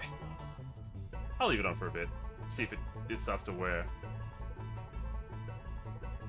Yeehaw! Janeway did a Cisco and went on a vendetta because someone betrayed the convictions of the Federation. And you know something? I think I can live with it. Yeah, I liked Janeway. I like Kate Mulgrew.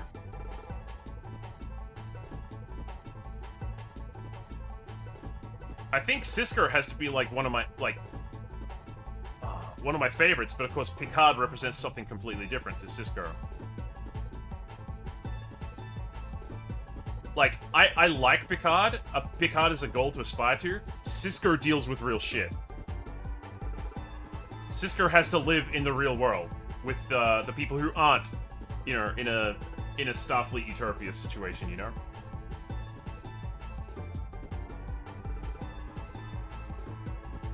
There's a different F, but LLA.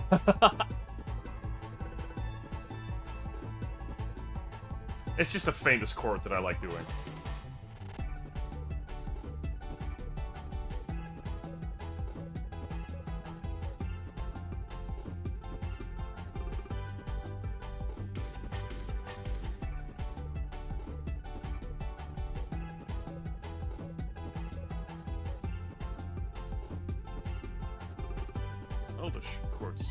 From a different queen, but it's...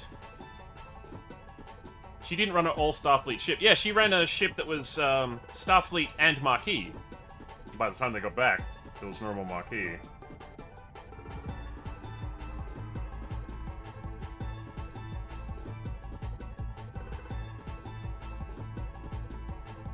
I wonder if Chakotay and what's his name that Sisker had to... Eddington. If Chakotay and Eddington ever had any, like, run-ins with each other. Half her crew were wanted criminals. She couldn't... Yeah. She had to account for that. And I'm glad that, like, she absolutely had the right command decision when she was like, we need to show the marquee people on the ship that there is, like, a place for them to advance in rank here, because otherwise they're just gonna wait and then take the ship as soon as they can. We cannot afford to treat them as second-class citizens. Like, that was a move that was not only empathic and compassionate, it was also strategic and wise.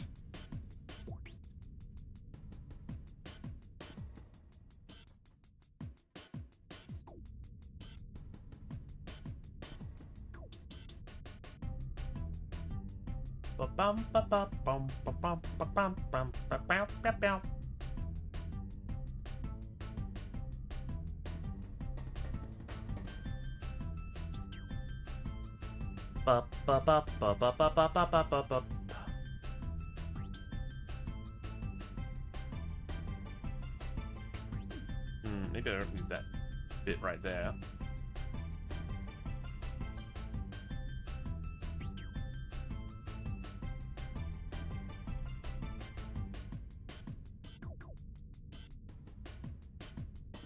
Hey, old fat man, I got something strategic and wide for you right here. Boom! Hey, Vexper. It's been a little while. How you been? What you up to? We've redesigned the ship today.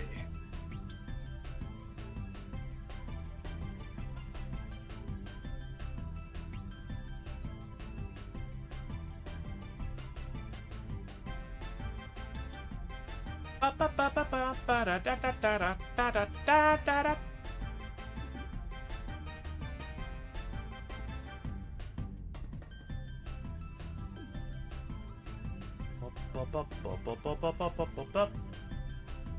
been waiting for 10 minutes for something to work with it. That was as good as it's getting.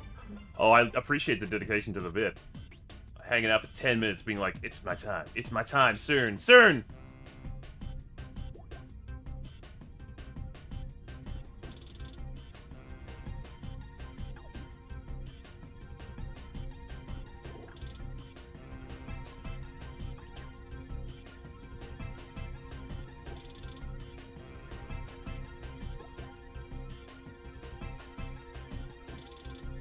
Hope you're doing alright. I'm doing my best, yeah. Hanging out, like, went live with commissions a few days ago, so I'm waiting to hear back. See if we get any bites. In the meantime, I did a Henya low poly model over the last few days. If you're missing any of the VODs are now going up on the YouTube channel. Which, if you're curious about, you can always ask Dexybot right here.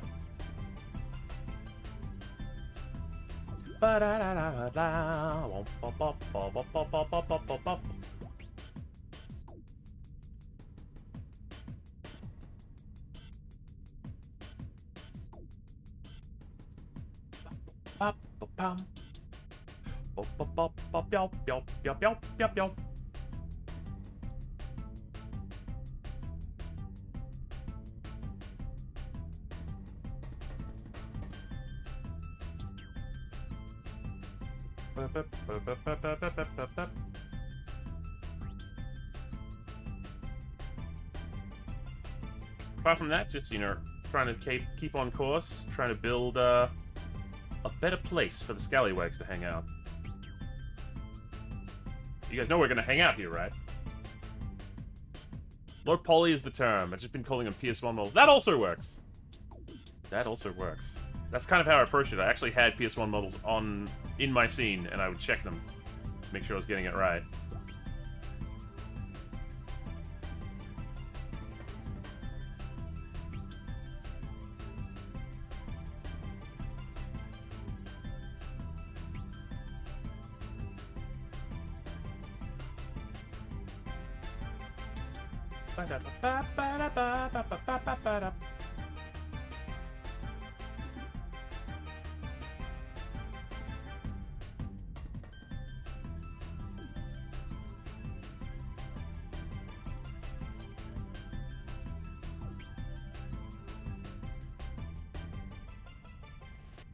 You say for the... Oh, yeah, of course I saw it.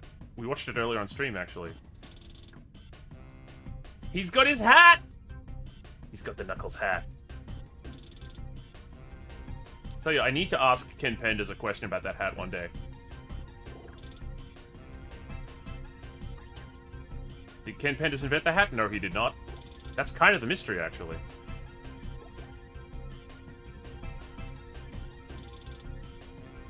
Nice, nice. Yeah.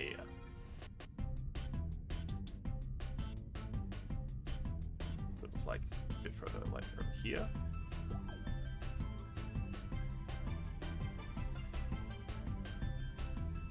Ba-da-da-da-da-low.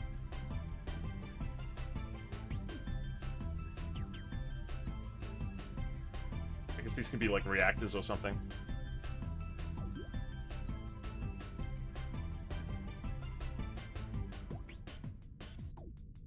Why is it shaped like that? Who knows? Who knows, indeed.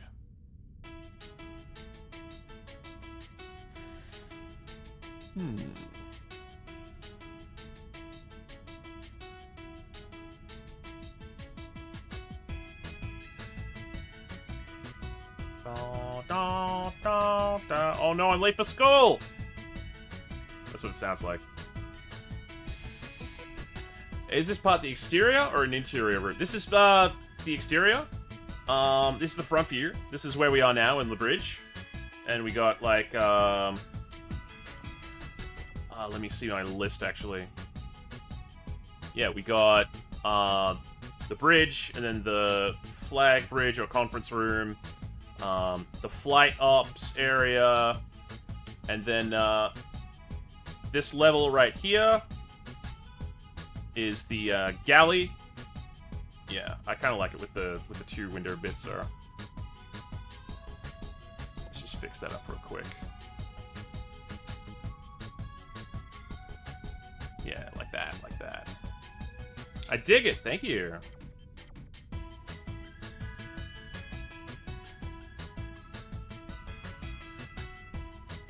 Something we can work on together.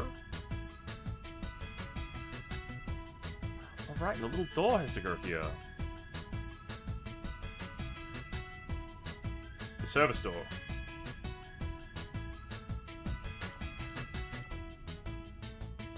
And with that, I think we might actually be ready to start modeling it. If I can get the greebling just righty.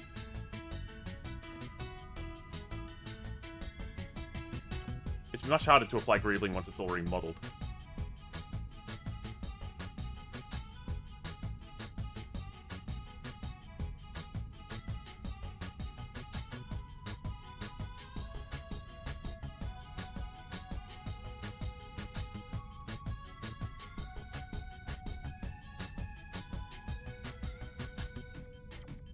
There we go. Bit of extra line work here and there.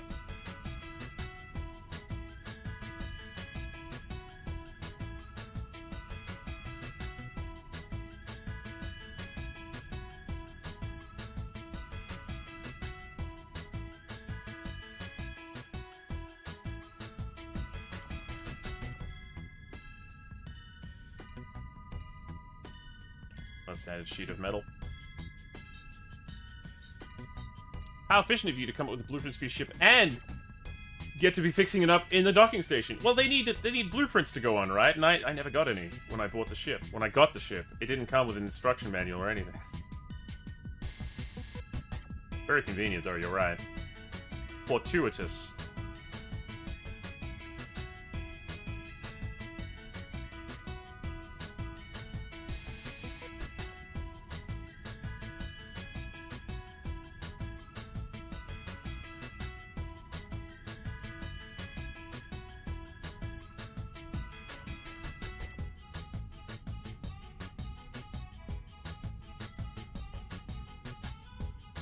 Put boxes everywhere. Just put little squares on stuff. No one will know. Switching to work look. Alright, Kieran, thank you very much for lurking with us today. It's always appreciated to have a bird friend along. We're gonna go for a ride.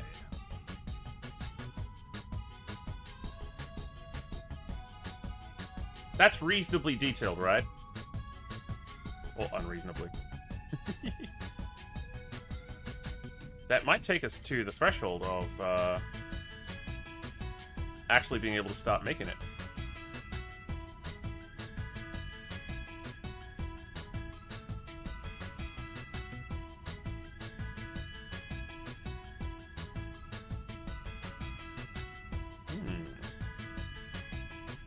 I wonder if this is... I could start off with a texture map, like trying to make the very obvious greebles that we might need, but I'm not sure that'll help. It'd probably be best to start off with the major shapes, and then work down from there. I'll match things up if I can, but... Oh, I already did that, did I?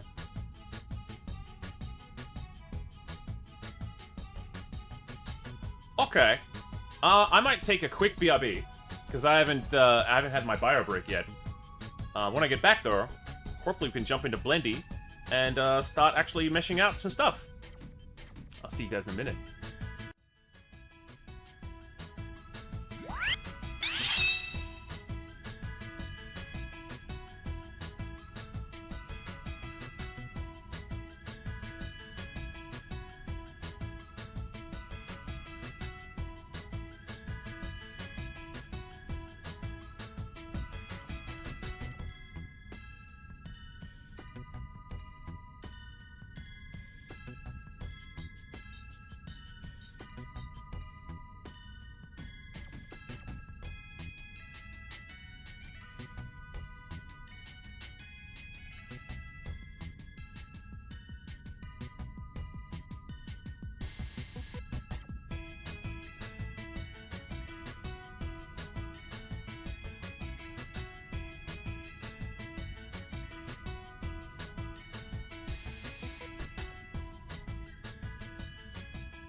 Oh!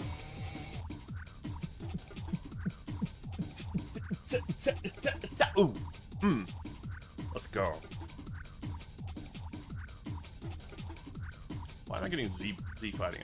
Are there 2 models here? There are! I don't need that. Where's that?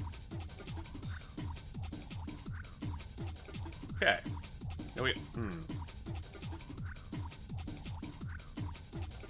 Oh, that's the individual components. Inside Hangar 1 just has, like, all of them locked in together.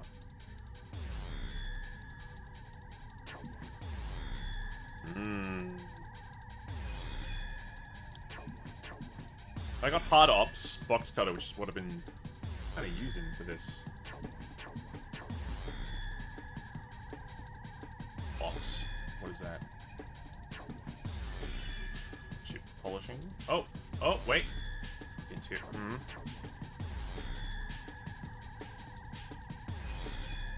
How many more can I remove?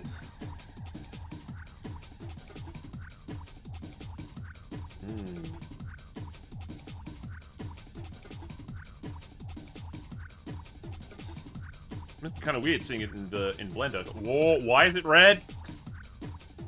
Why is it this red? Who told you could be this red? Yeah. See how, like, the geometry on this is incredibly simplistic, and I've grown as a modeler since then, so I definitely want something that's going to represent, you know, our operation properly. And with the hard box cutter, it's going to be real easy.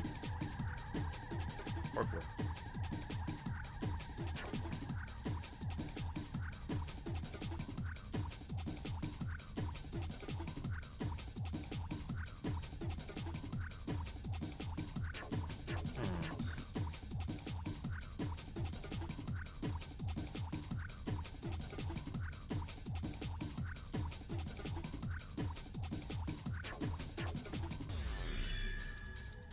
Bridge. Yeah. Like, when I built this, you'll notice, if we look around here, that some of the windows have blue, and some of them do not. That is because some of them have normals that face out, and some of them have normals that face in. I did not know about normals editing when I made the ship. These and other reasons. I wish to modify. I wish to update.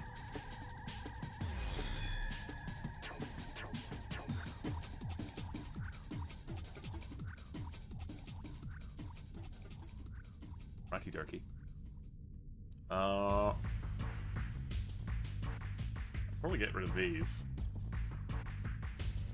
Just because, like, we're dealing with the superstructure, so... And, like, I'm no expert or anything, but... And like, Googling and watching videos and stuff is not research, but I researched a lot of this, like, I did a lot of stuff, like, looking into exactly what I'd need to do to make the ship the way that people make ships. I've looked at aircraft carrier hangars and hangars, like, schematics and shit. Yeah, that's really... Well, yeah, it's my kind of research anyway. And now look at where it has led.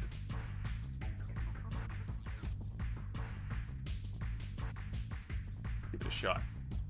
We'll give it a shot! Start off with the top cabin, I guess, with this section here. Could probably be the easiest. What shape do we start with, though? Where to begin?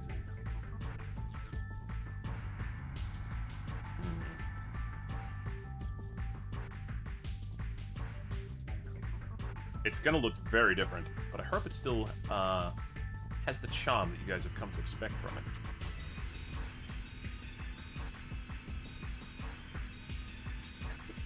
Box cutter.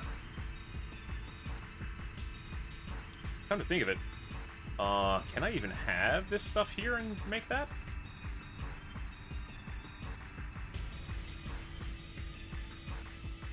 Maybe I need a new document just for a minute. Yeah. Don't save. Elito. Just while I'm making, like... Yeah. I'll make the top bit, and then we'll import it. Or something, maybe. Just want to see if I can make the shape at all. So, let's get out box cutter. Alt-W! I guess we'll have... No, I'll start with the box.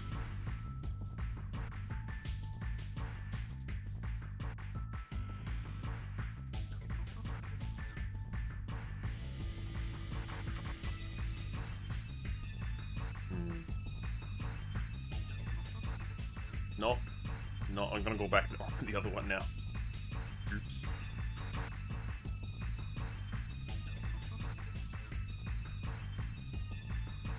That way I can at least see what I'm doing somewhat.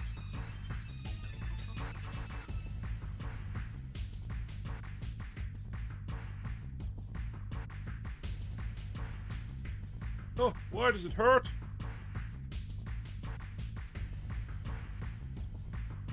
Oh, actually, you know what? We start off with, like, this top section up here. Maybe that would work better? Or I can start with the back. That's a nice, like, friendly shape to start with, actually, yeah.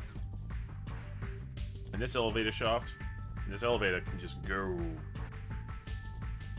Like, oh.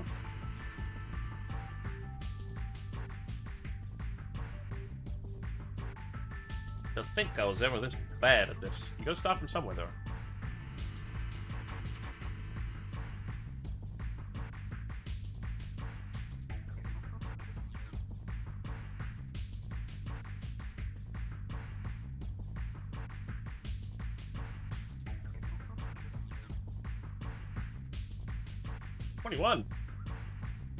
Man, more of you guys show up for these than I thought.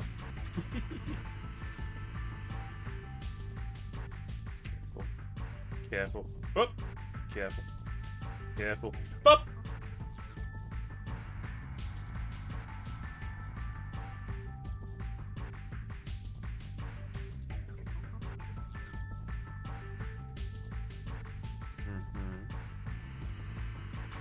Hide this thing as well.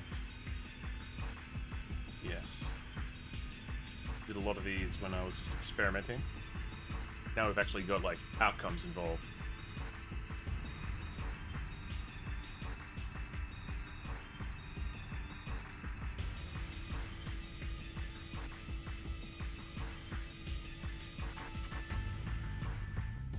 Let's see.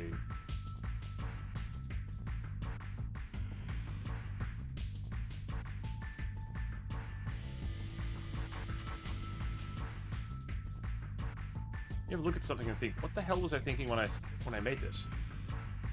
I'm having a lot of those moments right now. What was going through my mind when I decided that would be the best way to go about this?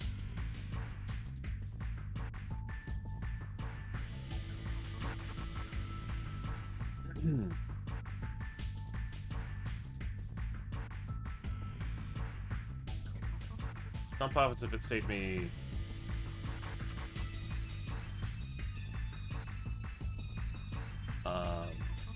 But it wants to be like a cylinder object.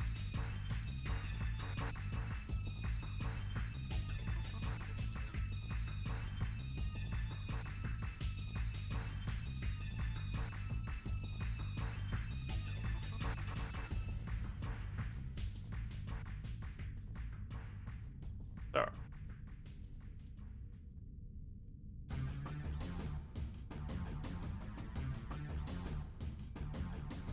Yes, good, good.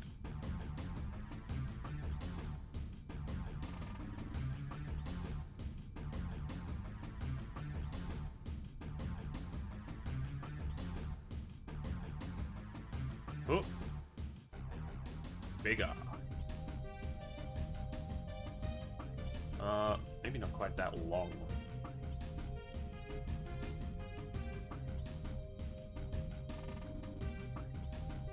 The main bit should be a box there. Damn it! I'll get into it. Just, you know, code switching and all that.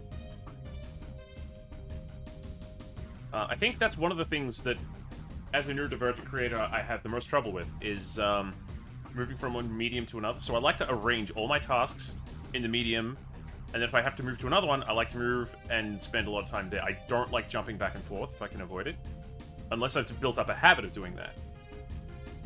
But with 3D from 2D, there's often not a lot of options to do that.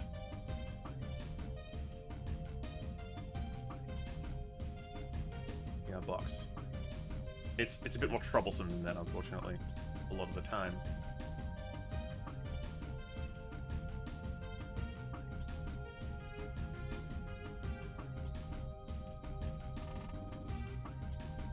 Ba, ba, ba, ba, ba.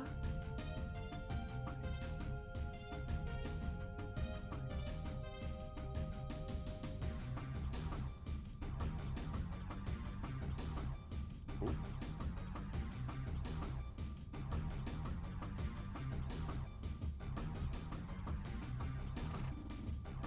Okay. That should be fine, I think. Line it up along that x-axis perfectly. Ba ba ba ba ba ya.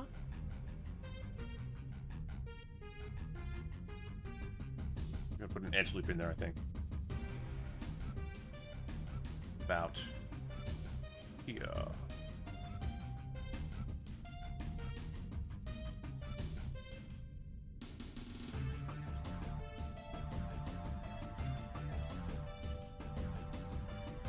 Then an extrusion.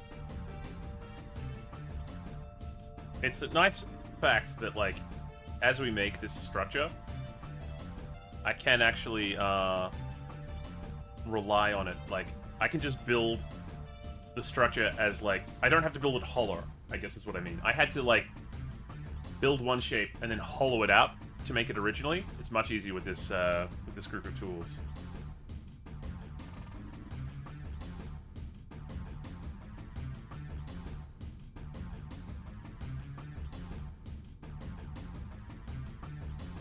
Alright, we're looking at making this shape.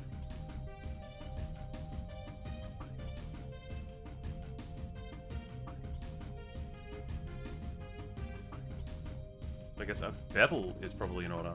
Probably gonna mirror it too. Let's do that.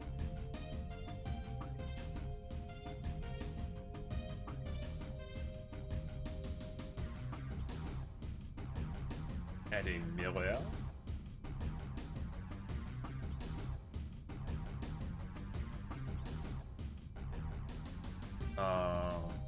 Hello?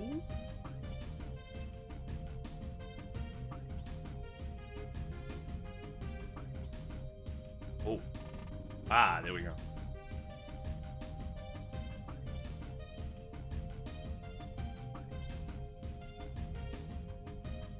Then I guess,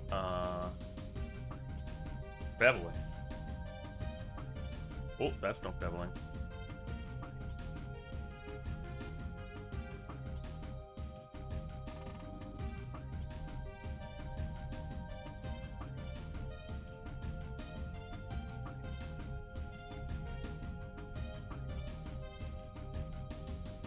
How severe is that bevel? Oh. I don't want it to bevel. If I mark these sharp, will that avoid it being beveled? Let's see.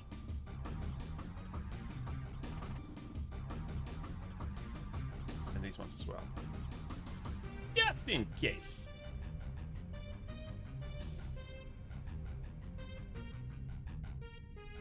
Just want this one. But... oh, hey. Ooh, okay. So as long as you mark them sharp, it won't actually bevel them. Have to mark these sharp as well.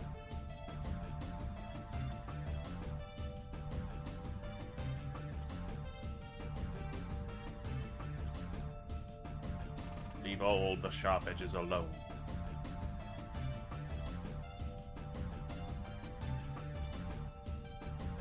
No, it's still doing it, actually.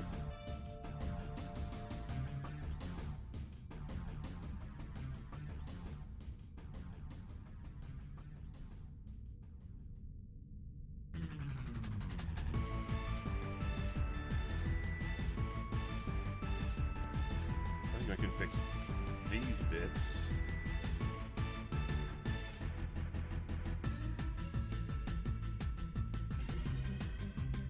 But they're all... no, it still bevels them.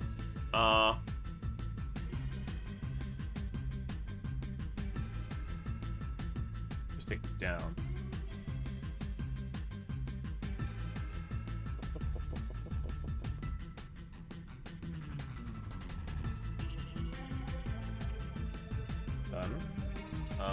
But I actually want to bevel this. How do I... Maybe I need to grab the edge.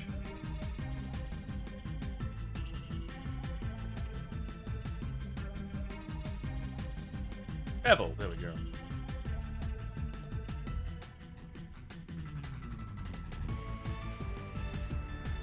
Segments, probably a couple. Keep it relatively lower poly for now.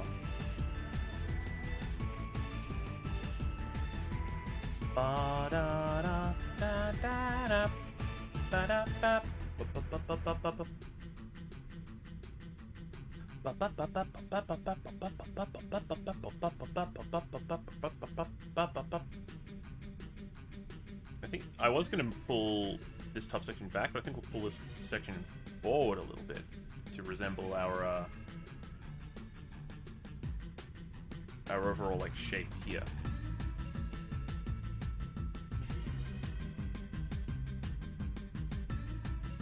I guess you just put that. What the?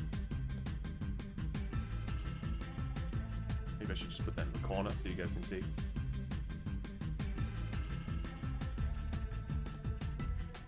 There we go.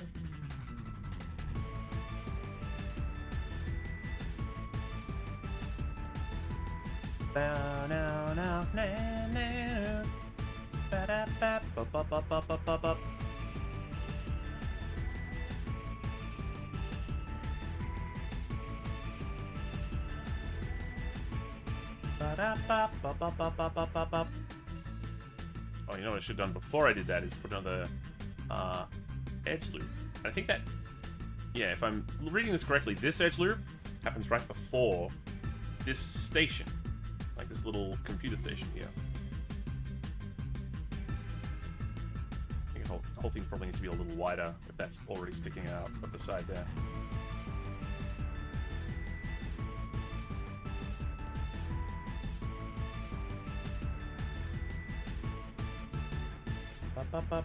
Up.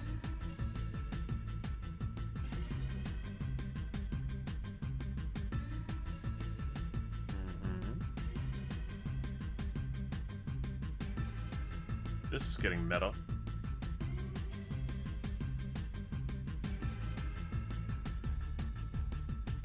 Another edge loop.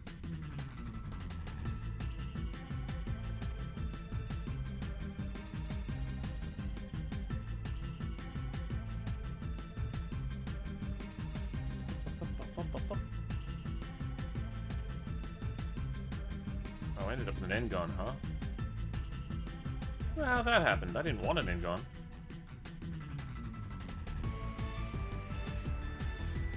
Oh, it doesn't. Oh, wait. Whoa, whoa.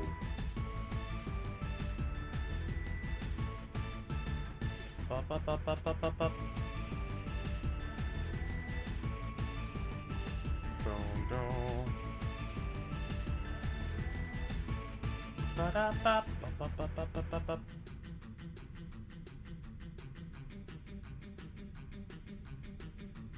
This is gonna be tougher than I thought. That's okay. We got it.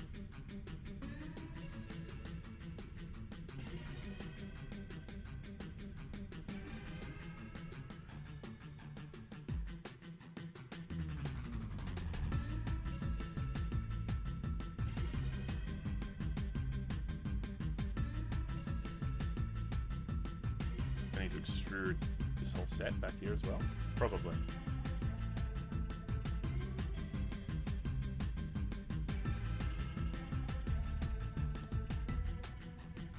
We're pulling out those back ones. Like, these two, yeah.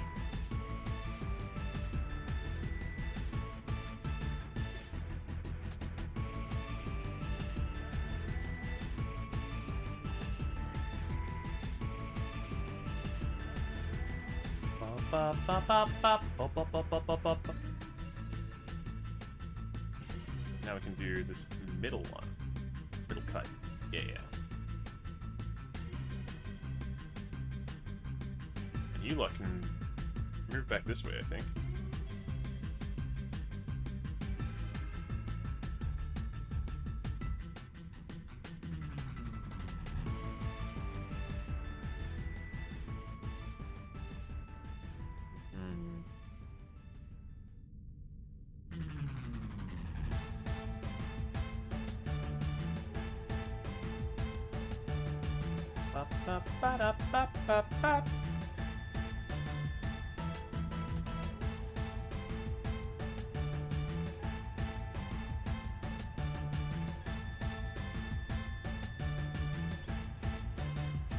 My ears.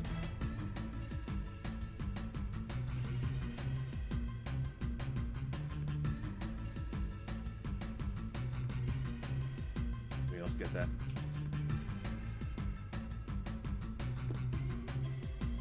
Hey, it is starting to look a little similar. Why that sound? I know. I'm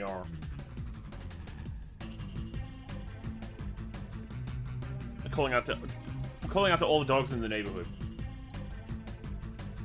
Also, hands. What? Ah! Oh, I see. Yeah. That old chestnut.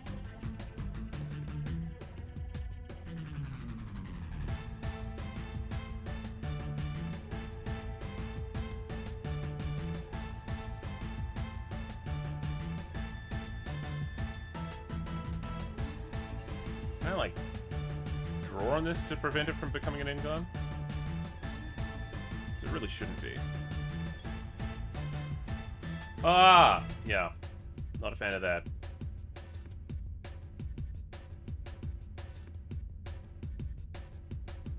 Now will it edge loop properly? Yes, it will. Good. I think I got it, though. Oh, yeah? You want me to take a look? Where you at?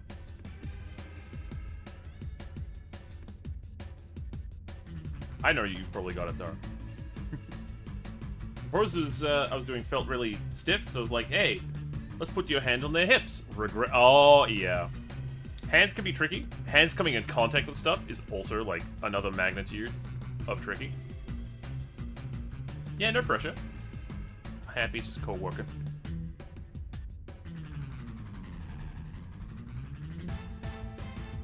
It's starting to look like the Defiant. A little bit. I ain't mad at that.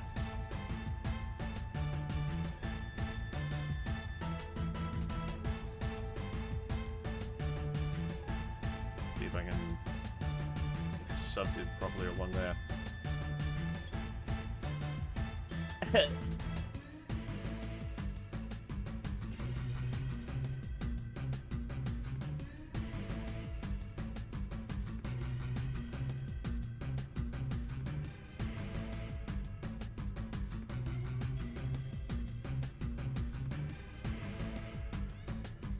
We got an ad break coming up. Not that a whole lot of amazing stuff is happening. Oh, there's CCTV whines. Oh yeah, I can hear that for sure. Minus 25. Is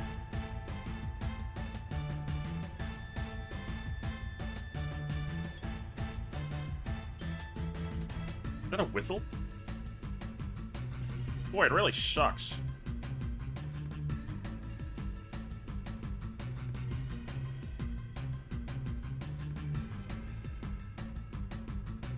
Nah, I still hear it. They lied to me. Yeah. They tell you a lot of stuff. A lot of it's not really accurate. Unfortunate, though that may be.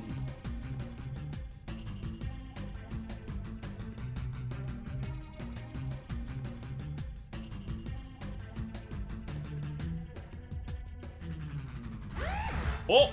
There you go. Makes a lot of white noise. Oh, yeah.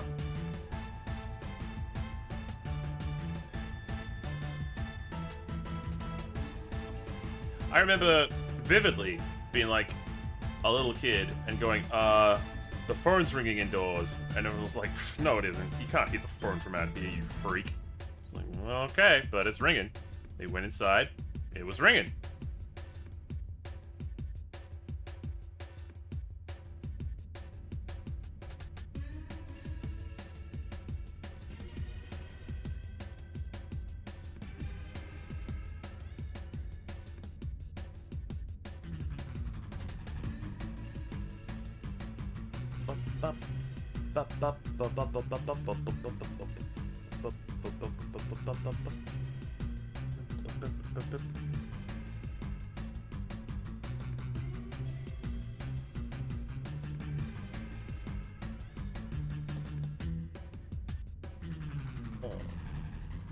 See an opportunity.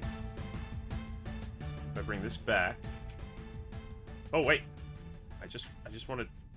Yeah, that. Wait a second. I see. These are not tied together on the bottom.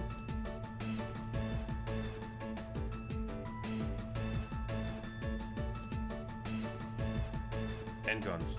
End guns everywhere.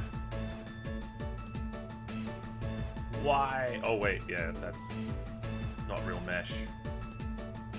Gotcha. You can hear it upstairs. I hate. Or like when people insist, you can't hear when a television is turned on. Yeah, I can.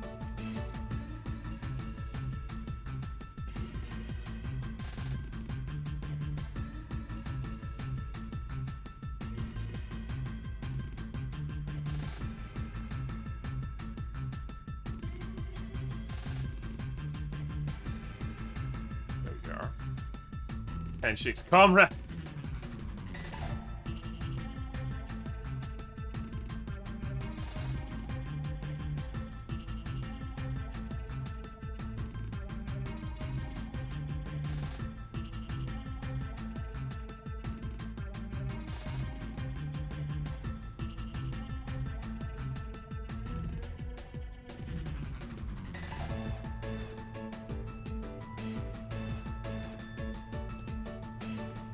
Edge, clear shot.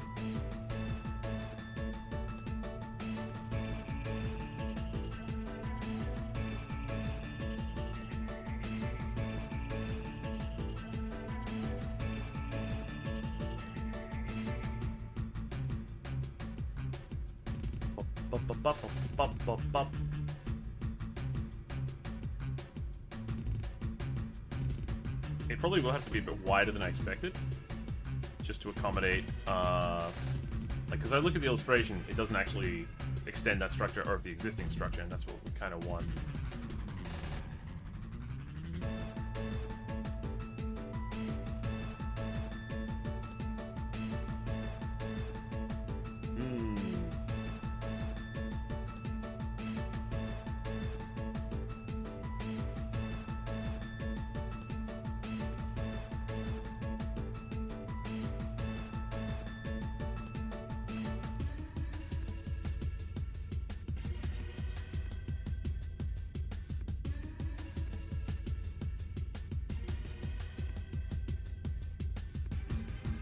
Like here, yeah.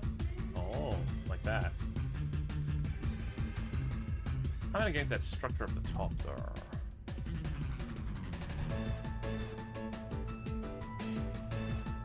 I think I've got an idea.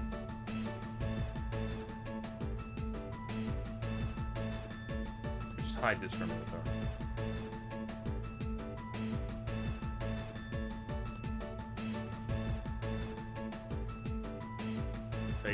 Face, and if I look at it from behind, it's like that. So we'll probably want this bit included too, right? Oh, one more edge loop actually. There we go.